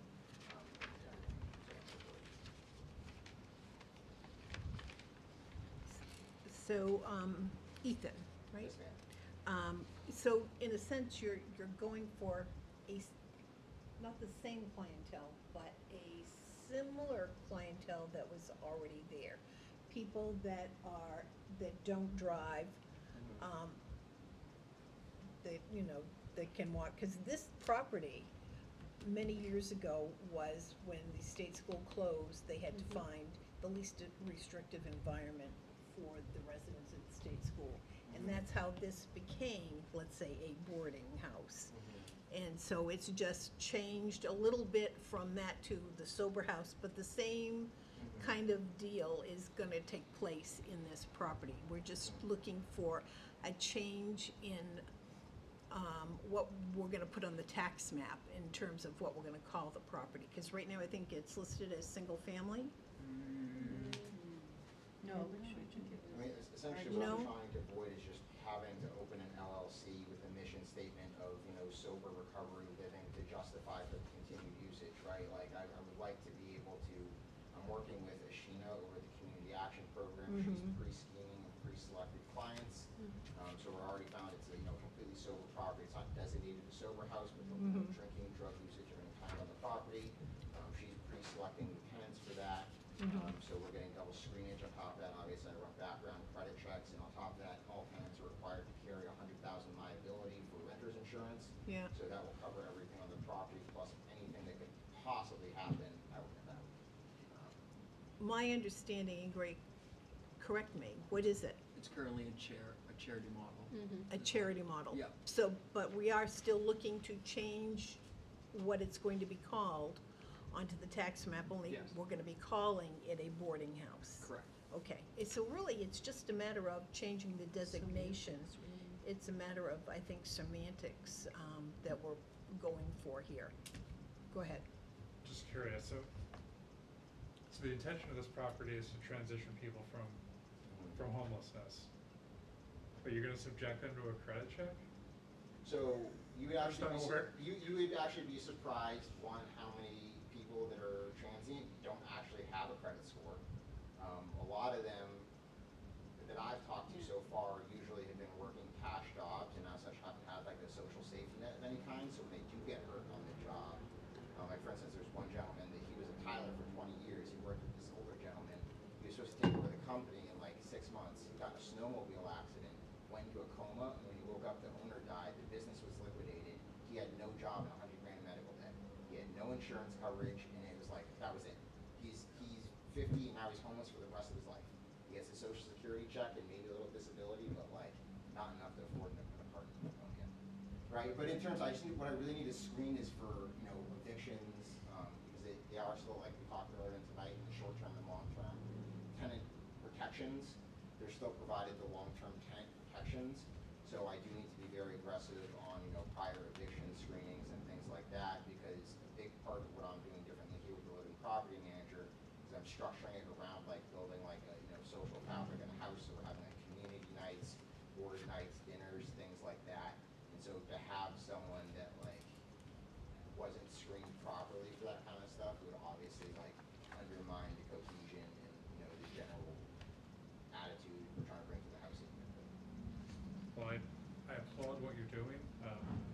house has caused quite a few issues in the past. I think given the neighborhood it's in, like, we can't have it, right? Agreed. Basically. Agreed. Like, if this, you know, if this gets approved, I hope you keep good control of your tenants, because there has been a lot of, I've heard a lot of complaints about this Yeah, property. we're well aware of the neighborhood situation. We keep the dog tied up out front, so all the kids come over and play with their dog, and, you know, if they're crazy easy calls. This It's is a good a, neighborhood. this is a special exception. You could always put a provision in, Yeah, it's true. you know. Like what? I don't know. You're the one, you're the one who knows more about the One property than I strike do. figure out. If you can Uh, make anything to help to get people out easier, that's great. Say any disruptive acts to the neighborhood, you know, allows for expedited removal, like I'm all for that. I'm not sure we have the I don't have authority to the evict your authority to do tenants. that. So are you gonna continue to work with the Community Action Program? Okay. Yeah, so there's a grant out there that Yes. is a low income grant, so Mhm. they place a lien of the property against the depreciation assets, so I think I'm just gonna go ahead all in on that and just dedicate it, you know, low income and accessible housing for 30 years or whatever the life of that is. Nicole? Considering, I know that the city of Laconia has very much complained about the homelessness issue, I think it's wonderful that you are trying to accomplish this, yes. Thank you. Any other questions of Ethan? Ethan, I'm gonna have you take a seat for a minute, and we're gonna hear from the public if they have any, for or against this application. Hi.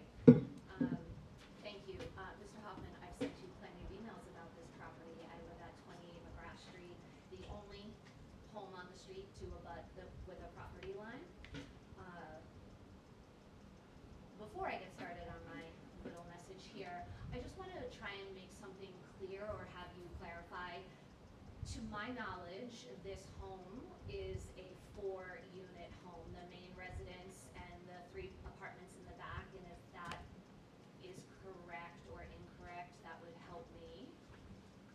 I actually called the zoning board when the property went up for sale because the commercial real estate agent listed it as a rooming boarding house, and when I called the zoning board, they said they were going to look into it, and miraculously, the listing had changed after it was pending.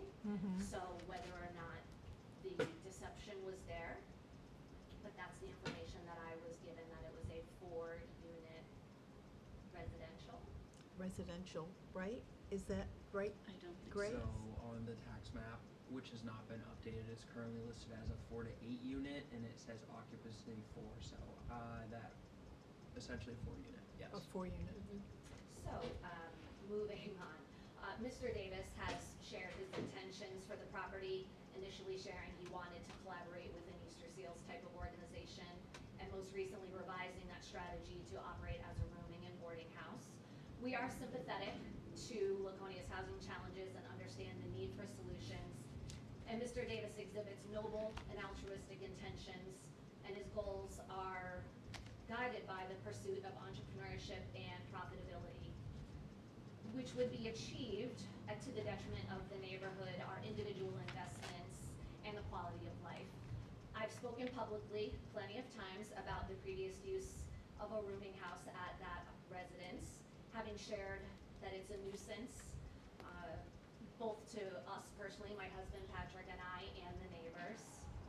And even with professional management and oversight, it's created enormous headaches and liabilities for the neighborhood and my husband's personal safety and security of our property. While Mr. Davis does not reside at the property, he informed us a house manager would be living on site, and the need for accountability and respect between the house manager and the responsible potential residents would be critical to keeping the neighborhood safe and secure. And to that point, you had mentioned the special exception, and how is that enforced? That's a great question. How would those special requirements actually be enforced and upheld? And with all due respect to the property owners at 771 North Main Street in support of this zoning exception, they're blindly unaware as abutters, given their building structure resides on North Main frankly have no skin in the game regarding an increase in parking, foot traffic, or the emergency services disturbances that our streets and neighbors have endured for years. As you consider Mr. Davis's request, please keep in mind that the impact of an approval will have not only on the current residents and our neighborhood, but for years to come.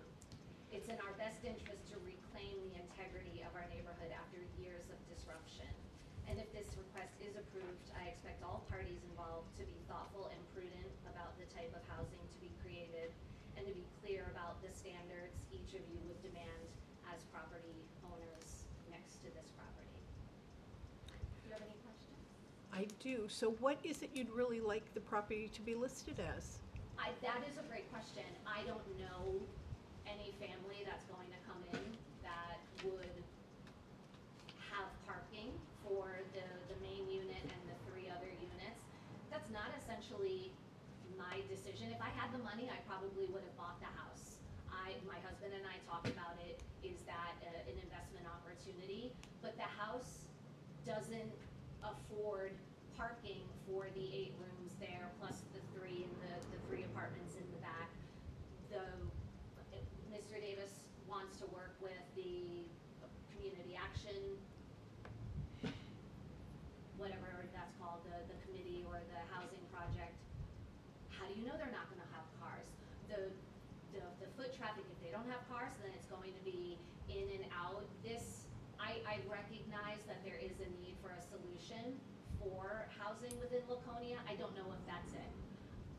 My property, I'm the only property on the street that shares a property line with this, and we've had unbelievable issues. I've emailed Mr. Hoffman plenty of times, the former mayor. I've had police on speed dial. I don't know. It's a really hard position for us to be in as respectful, great citizens, keep our homes nice. Mr. Davis has done a nice job of cleaning up outside. What does that cleaning up on the inside look like in terms of residents and bringing traffic within our neighborhood that we've endured for, I've only lived there for 5.5 years. My neighbor Deb, who will speak likely after me, 20-something years. Our neighbors across the way who are unfortunately not able to be here tonight. I don't think this is something any of the neighbors are interested in. We have an influx of young children that are on the street now and playing in the streets. This is not something that we want to see next door to our property. Questions? I have a question. Go ahead. If we were able to put something, A provision. a provision in there to, for lack of a better way to put it, hold them accountable, what would you like to see? Their windows look right over into our property. I would love to, Mr. Davis, I love that what he's trying to do with no guests, no drugs, sober. It's the actual enforcement of that. He can say all day what he wants to do, and there's not gonna be parking, and there's not gonna be foot traffic, and there's not gonna be drugs and dealers coming through and fights breaking out between residents over the kitchen fridge. You can say all of that until you're blue in the face, but the actual execution and holding people accountable is where I am having a hard time. It's been wonderful hearing his ideas, but I need, do I wanna say, hey, let's give this a try, and then have a nightmare on our hands like we have for the last 5 years living there? If you can put special exceptions in place, I would love to figure out how that's going to be enforced. And similar to the conversations earlier about Gale Ave and the long-term rentals, you have people coming in, oh, you broke the rules at 24 McGrath Street, and now you have to get out, and what do they do in the meantime before they're forced to leave, or how long does that take to leave? So these are all hypotheticals, but they're real concerns, and I'm hesitant. My husband and I have been put through the ringer living next to the Lakes Region Mental Health property. specifically in the last number of years with the warming center there. And we have a beautiful neighborhood, and we want to maintain that lovely place to be. Would it make any sense to restrict the number of people that he could have, his occupancy?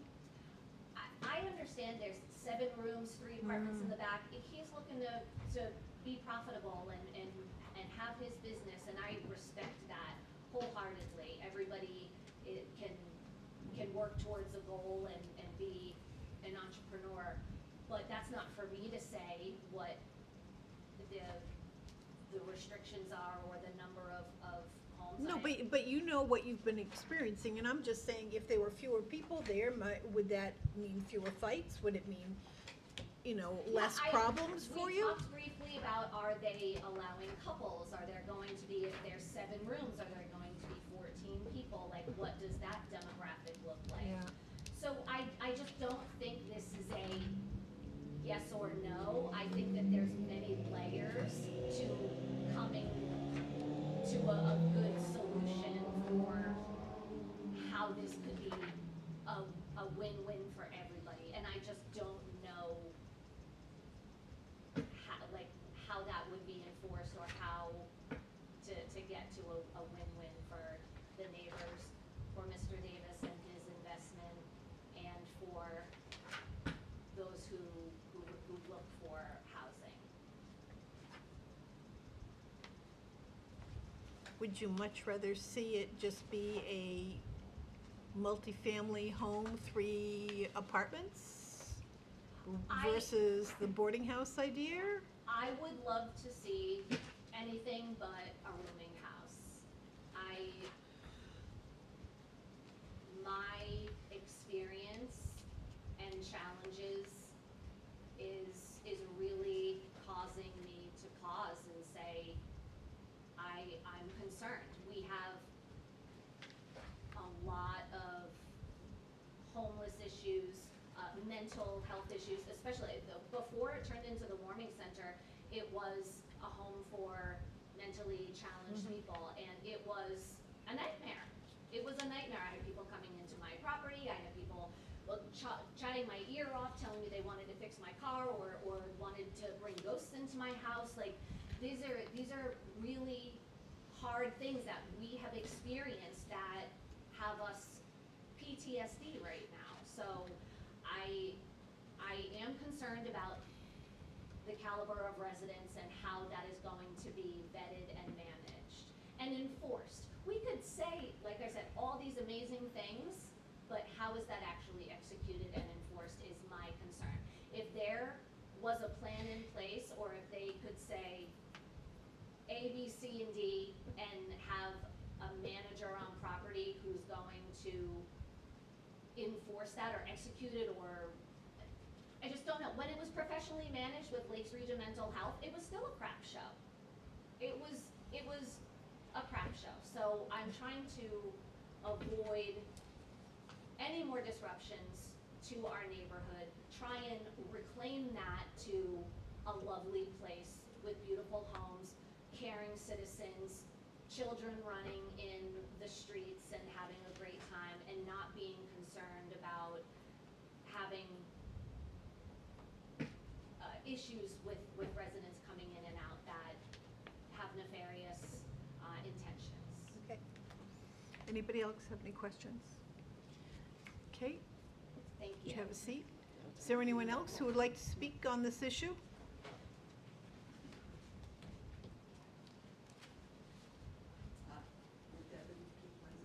Excuse me. We've lived at 21 McGrath Street for 23 years at this point, with Genesis across the street. First off, I agree with everything Leanne said. Nightmare doesn't even touch what it's been like. My husband's been gone after someone tried to stab Happened to him. me in 2007, came out of the boarding house. They told me if I would have stuck up for myself, they would arrest me. I said, come on. You know, It here's was on our property. And 4th of July, man, and that's not the only thing. I mean, there's been, we would work in the front of our house, and they'd swear. they'd swear, you know, I'm not gonna say the words, but they weren't nice, you know? And they And come charging across the road at you, and you're afraid. And You're I've got, afraid all the time. and he says he's got a manager, but his manager got this 2-foot spotlight on the second floor, and he's playing golf at 10:30 at night. Lights up the whole side in front of my house with my daughter and son's room, and they gotta work. How can, you know, I mean, come on, and he's not a manager. There's no way, there's no way he can control that house, especially with more than 7 people, you know? When we were, So to the light thing, it is mounted in the base of the window, second floor, center window. When this light comes on, it shines directly into their bedrooms, lights it up like it's a sunny day. He will start at 10, he's been known to be out there till 2 o'clock in the morning with this light. I don't know how many rooms this thing has, but it's bright. yeah, it's about this long, and about this wide, you And know? on multiple occasions, hasn't shut it off. It's on all night long.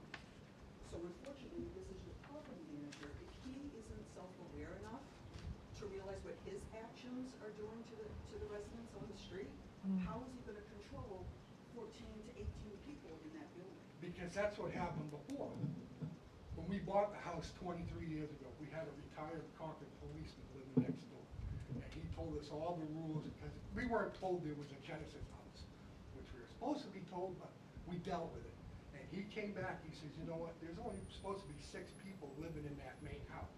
And they had 18 living in the main house. I mean, they had 2, 3 people to a room, because I don't know where you get 7, there was a ton. They even had rooms in the cellar. You know, and so you're dealing, I'm not gonna name call because we have mental disabilities and all this homeless and everything, because we need to take care of them. I grew up in Manchester, so I know what the homeless is all about. And boarding houses, because I lived on the west side and we had tons of them. And there was anything positive to come out of a boarding house. You always had some type of problem coming on. And you know what's really good, since Genesis has sold the house? We have kids in the neighborhood. We never had kids in the neighborhood.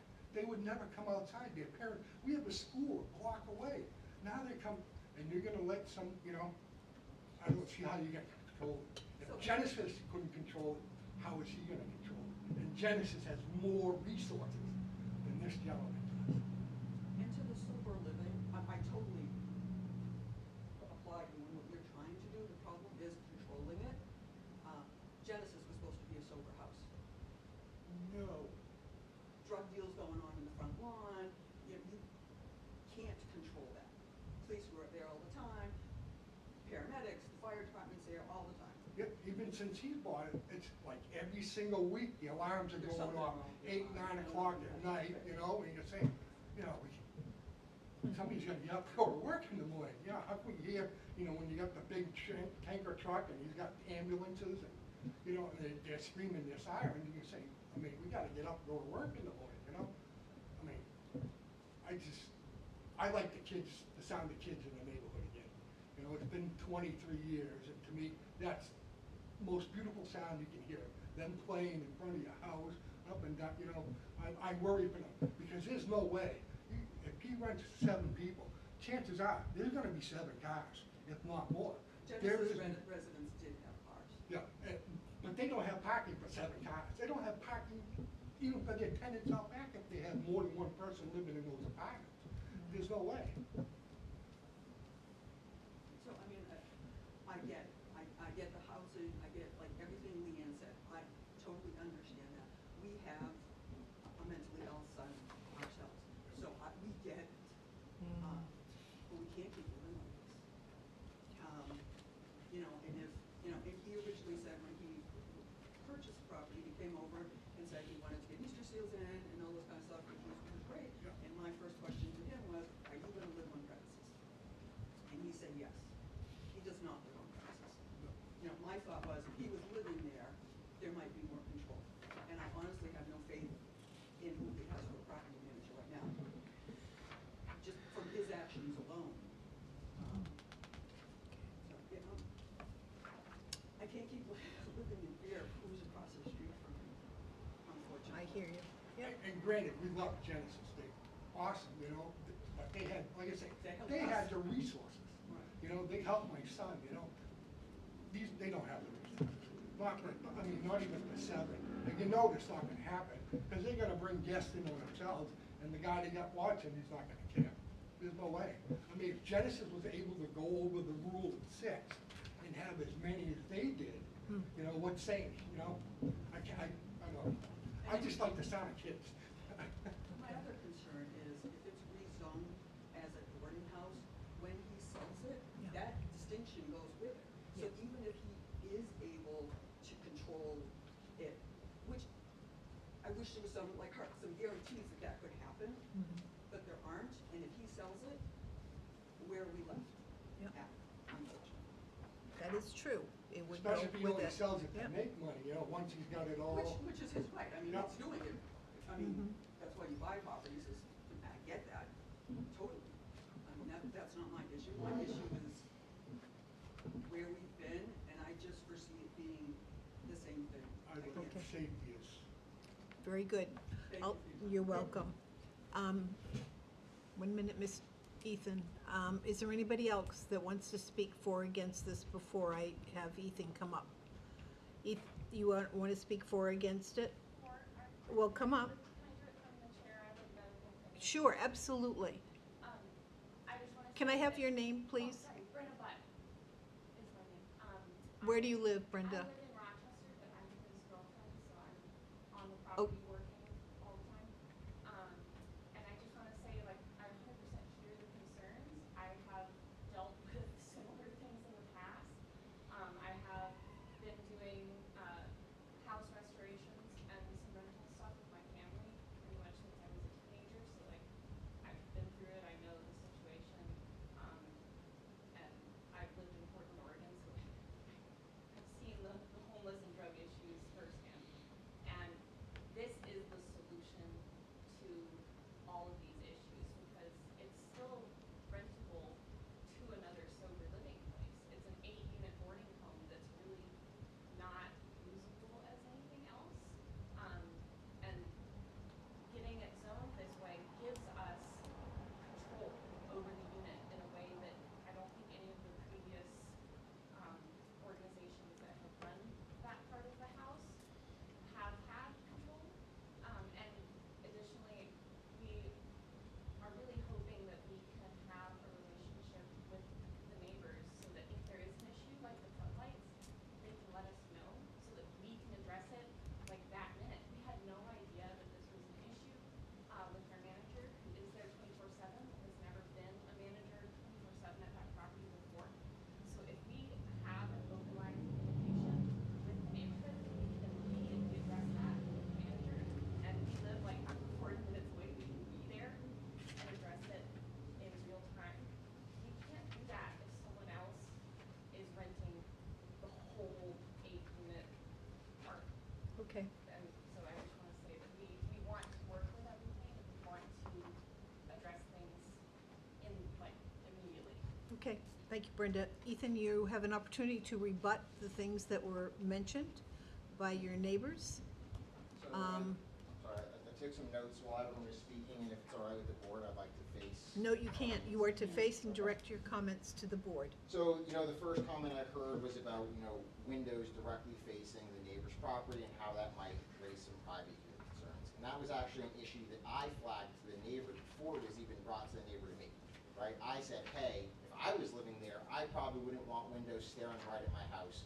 How would you like me to put mirror tint on all these or make them so they're blurry and you can't see through them anymore? She says, great. So, like, I'm very proactive about this stuff, right? Another question about time to evict. What's it take about the layover period if someone needs to get out of the boarding house? What's that whole long drawn out process? Well, because it's a boarding house, it's 7 days. It's 7 days for rent because the rental period is weekly. And so non-payment of rent is a 7-day filing period, after which is another 7 days of, you know, the court sitting on the paperwork, but all in all, it's 14 days to be out.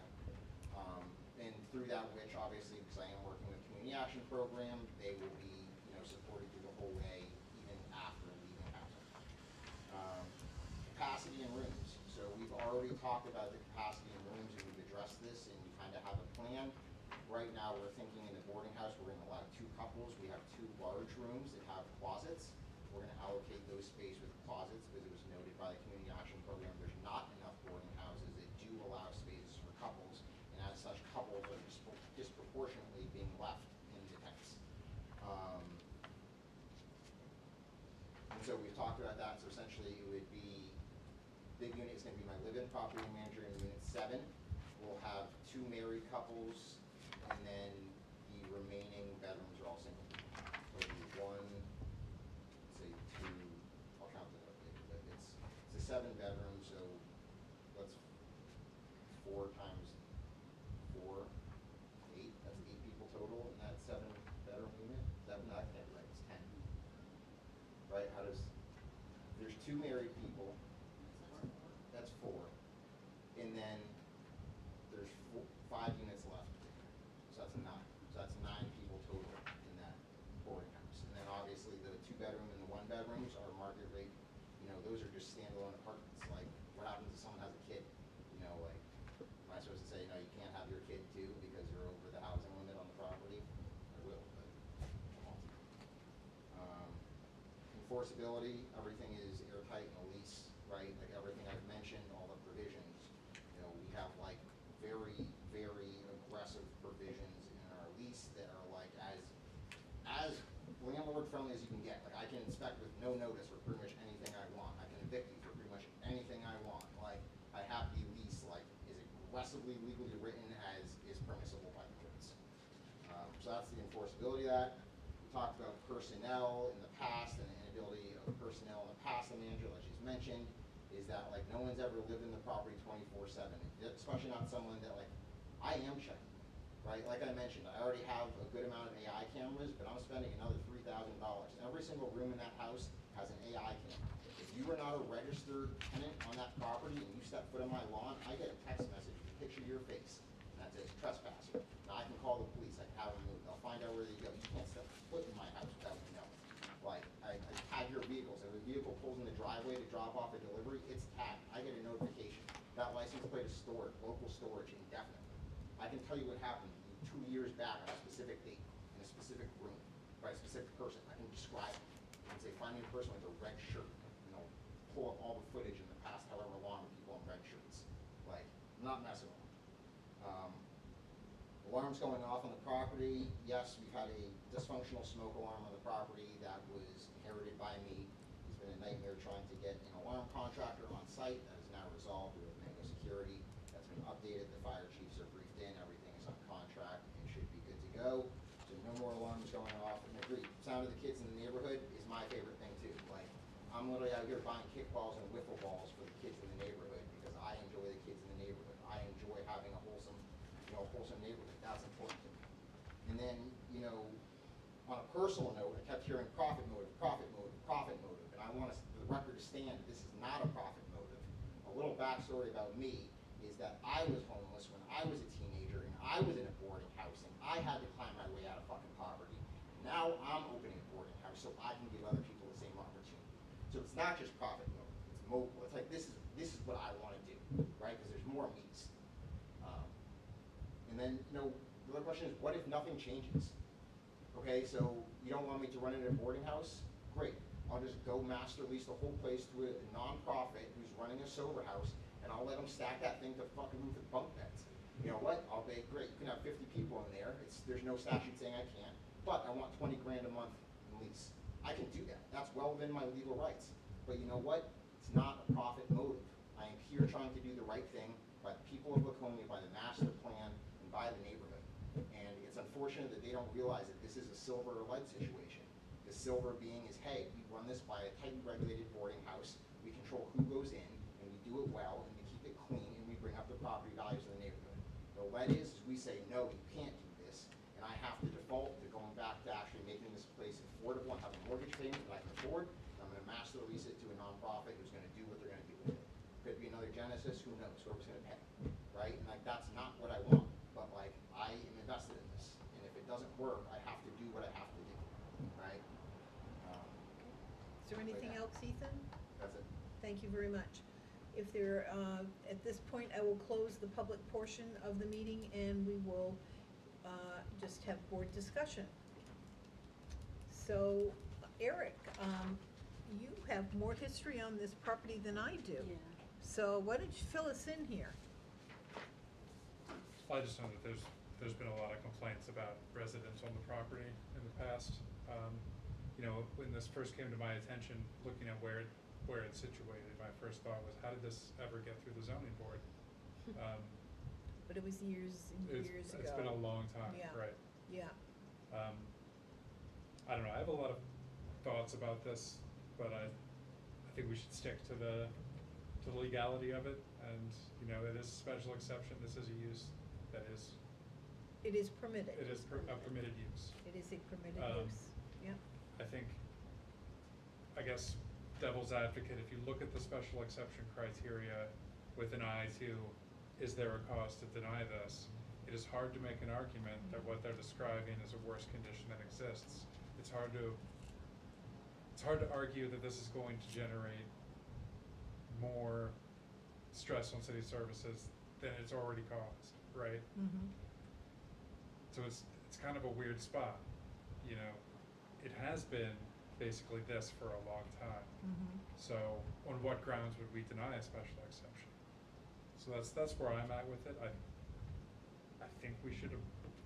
I guess I'm leaning towards approving it. However, under a special exception, we are allowed to limit the number of occupants in the building. Yeah. And I think that is something we should do. Yep. I think there needs to be some kind of provision put in here. What do you think the number ought to be? Because you're hearing he wants to have I've heard a lot of numbers. I've heard a lot, a bedroom with two, a bedroom with two, and then you've got 7 other bedrooms with 1. Well, he just There's said 5, 10. yeah. 5, Didn't said, he just say said 10? 9, so. So 9 people, 5 bedrooms is what I'm understanding. Is that correct? 9 people? You can't talk to him, you can't talk to him. Sorry. You know, it's Apologies. closed. So it has to be based upon what we heard and our understanding. The comments stay here, Okay. please. So you're thinking it's, My understanding is from what I heard, it's 9 people, but it's 5 bedrooms. and so if we were to put a provision in about occupancy, what do you think? What are you thinking? It sounds like it would only be 5 people, because then we don't do couples. But he said there were couples. But he said there are couples, and the community does have a burdensome Yes. issue where we don't have rooming for couples.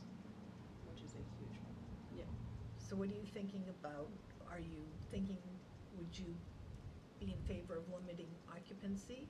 I would be in favor of limiting the occupancy for him. I think it's a need. If this property has been here for years, you know, and unfortunately,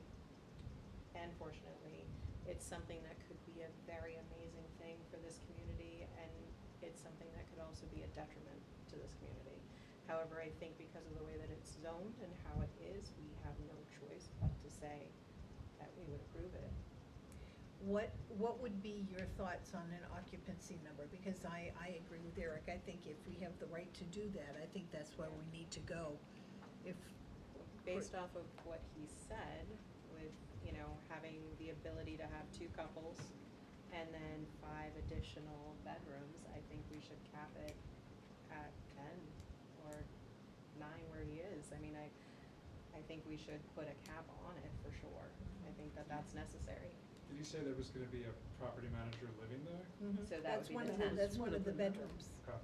One of the nine, Yeah. excuse me, was the Yeah. property manager. Yeah. In terms of provisions, Mhm. could you put something in there that, I frankly don't think they've met, that the requested use will not create hazards to the safety and general welfare of the public. I don't think they've met that. However, could there be a provision in there that says after so many police calls or safety calls, that this could be revoked? I would like to see that as a provision. don't- Eric, can we do something like that? I don't think legally we can. Yeah, I'm not a lawyer, but I don't Yeah. think you can revoke special Because that would- exceptions, even if we'd like to. Yeah, that would be the same as So that as a would be- resident having an issue and, you know, a neighbor said, you know, the cops have been at your house more than 5 times, now I want you to leave. But there's gotta be something for. It's you know, vague if- here. Yeah. What it says is, in granting a special exception, the zoning board of adjustment may attach conditions as it deems necessary to assure compliance with the purposes of this chapter. Such conditions may include, but are not limited to, the following. And So there's really, according to our zoning ordinance, no limit to what we can ask for.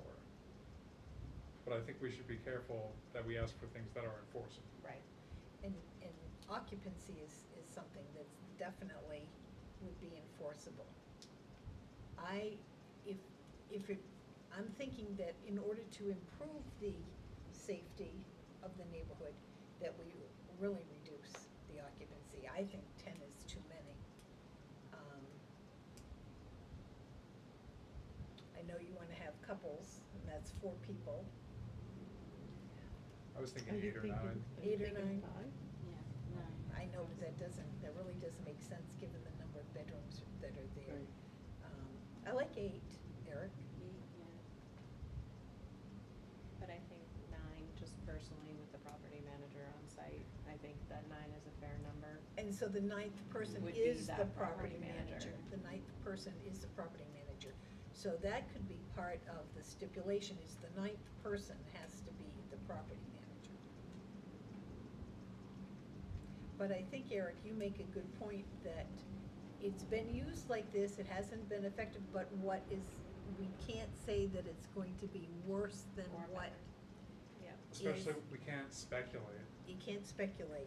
If it was a single-family home right now and they wanted to turn it into a boarding house, I think we could point at any number of these special exception criteria and say, this doesn't meet that, but that's not the case here. Yeah. Yeah. Can we make a special exception, that an additional management maybe there too, if that helps, or no? Like, other than just one property manager, we have maybe 2? Well, Is that allowed? If they're not able to control what's going on there for the safety of the residents in the neighborhood, that we could demand a second property manager. who makes that determination? Yeah, I know. I don't think we can do that. Yeah. I don't know if you can determine that, and if that's enforceable again. And I've been trying to think of other ways of trying to contain this situation, but I think the limiting the residents and then dictating that one resident has to be a property manager. Not sure what else we can do. Okay. And having this property be what it is and has been for years, Mhm. as a property owner, before you purchase your property, you're supposed to do your due diligence and have that information. Essentially, you find out about the history of the properties and who's there and what's happening. And unfortunately, stuff that has happened at that property, nobody can control, and it's not saying that Ethan is going to have a different outcome or a more positive outcome, but possibly he may. And I can fully empathize with the fact that they have, as stated, was PTSD with what's happened in their neighborhood, and I fully can understand that. And I also can fully understand that when I look outside this door, I see a homeless camp sitting at a beautiful park. And I know 2 people who live out there, and they are wonderful human beings who have had horrible things happen to them in their lives.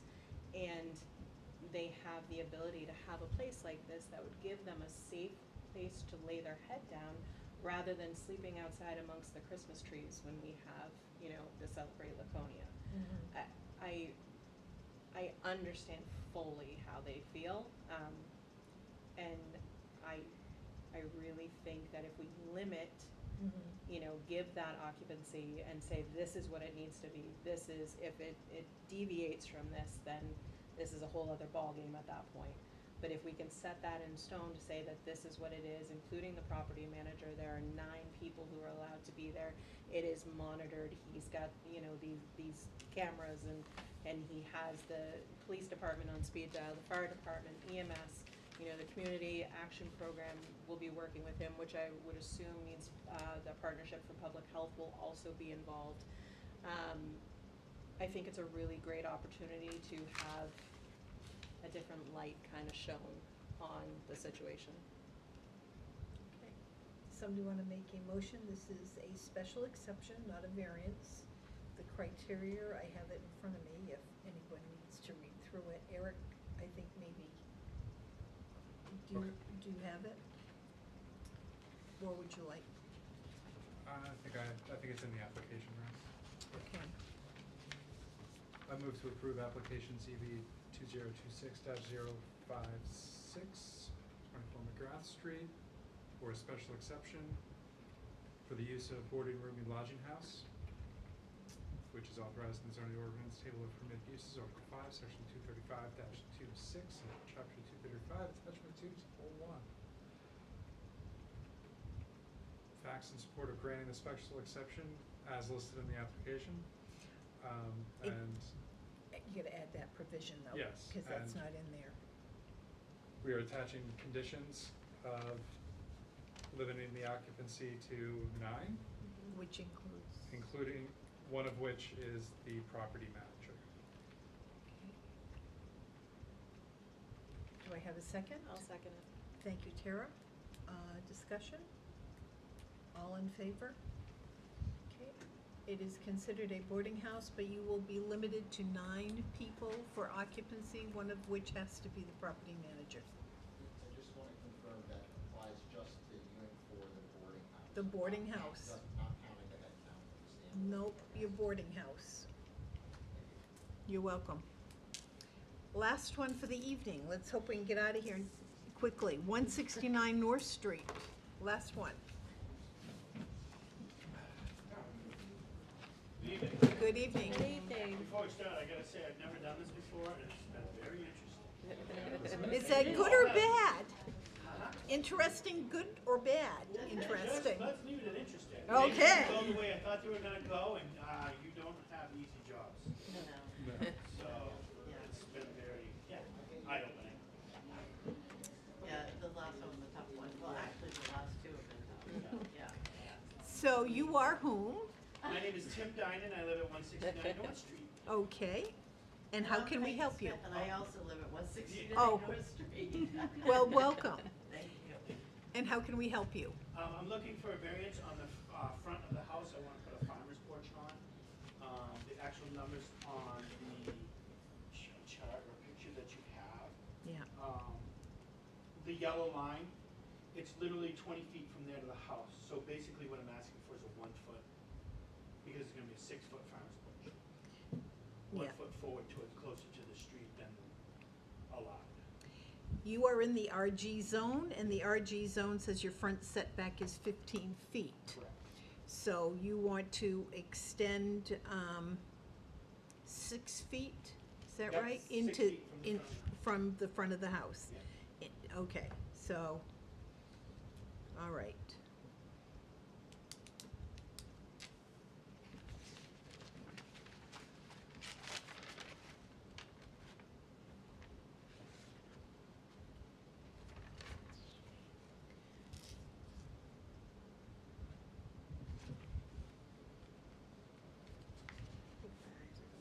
Questions? And the farmer's porch is gonna be the whole length of the front of the house? Yes, Okay.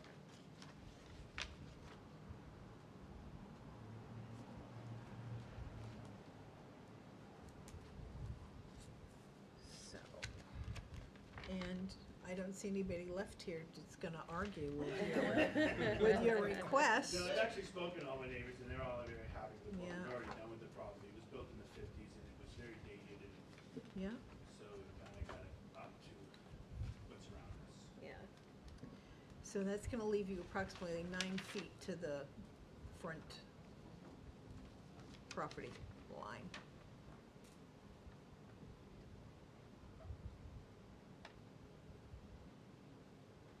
No, the front property line, miss, is. No? The yellow line, correct? Yellow line, yeah, yeah, So from that yellow line to the house yeah. is 20 feet. Oh, is 20 feet. Yeah. Okay, got it, yeah. So it'll be 14, It'll be 14. So it's only the. and Oh. I'm only required to have 50, 50. you're only required to have 15, so you're off by 1 foot. 1 foot. Oh dear. Here Is- we are. Is the Here we porch are. covered? It will have a roof on it, yes. Nice. Yeah. One of the And 2 reasons- rocking chairs. Oh, so this is probably the least controversial thing we've had tonight. Yeah, Thank this is you. great. Yes. I Um, love these. These are easy. These are easy peasy is right. I mean, I have no problem. I have no problem. Problem? Anybody get a No, problem? not Nobody's at got a all. problem.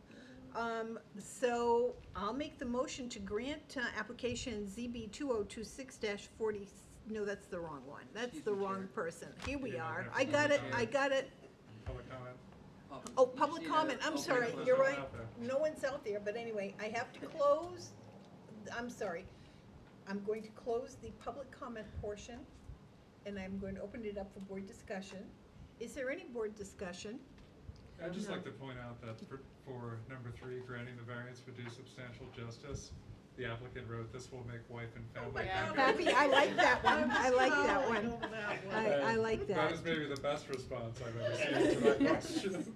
I think we all felt that way. That was great. I'll start over. I would like to grant application ZB 2026-57, 169 North Street, to grant a variance from Article 6, Section 235-35A, to allow the encroachment of the project into the setback.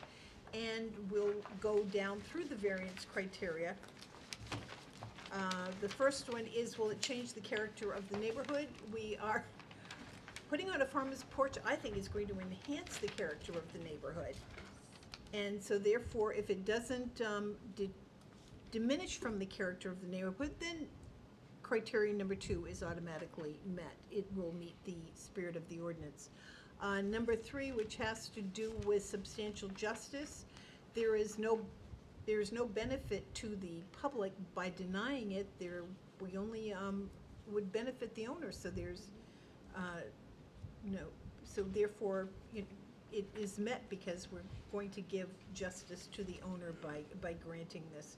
Number 4, diminishing values of a property. The property, I think, is, I don't have any evidence either way, but I would assume it's going to be lovely and will increase the value of your own property. Number 5, which has to do with reasonable use. It absolutely is a reasonable use to put on a covered porch, especially where we want to make the wife happy. So I see no reason why you shouldn't be having a covered deck which only encroaches 1 foot into the setback. Can I have a second on that motion? I'll second. Discussion? Hearing none, all in favor? Oh, I'm sorry you had to wait all evening, Yeah. all evening for that. You put these up front. They went in We last should minute? look at them ahead. Oh, my gosh almighty. So, thank you very much, and good luck on your porch. Less than a year. Is there any other business before I call for adjournment at 8:55? Oh, my God, we made it out of here before 9. It's amazing. I adjourn, second? Yep. All in favor? Yep. Done, we're adjourned. Are you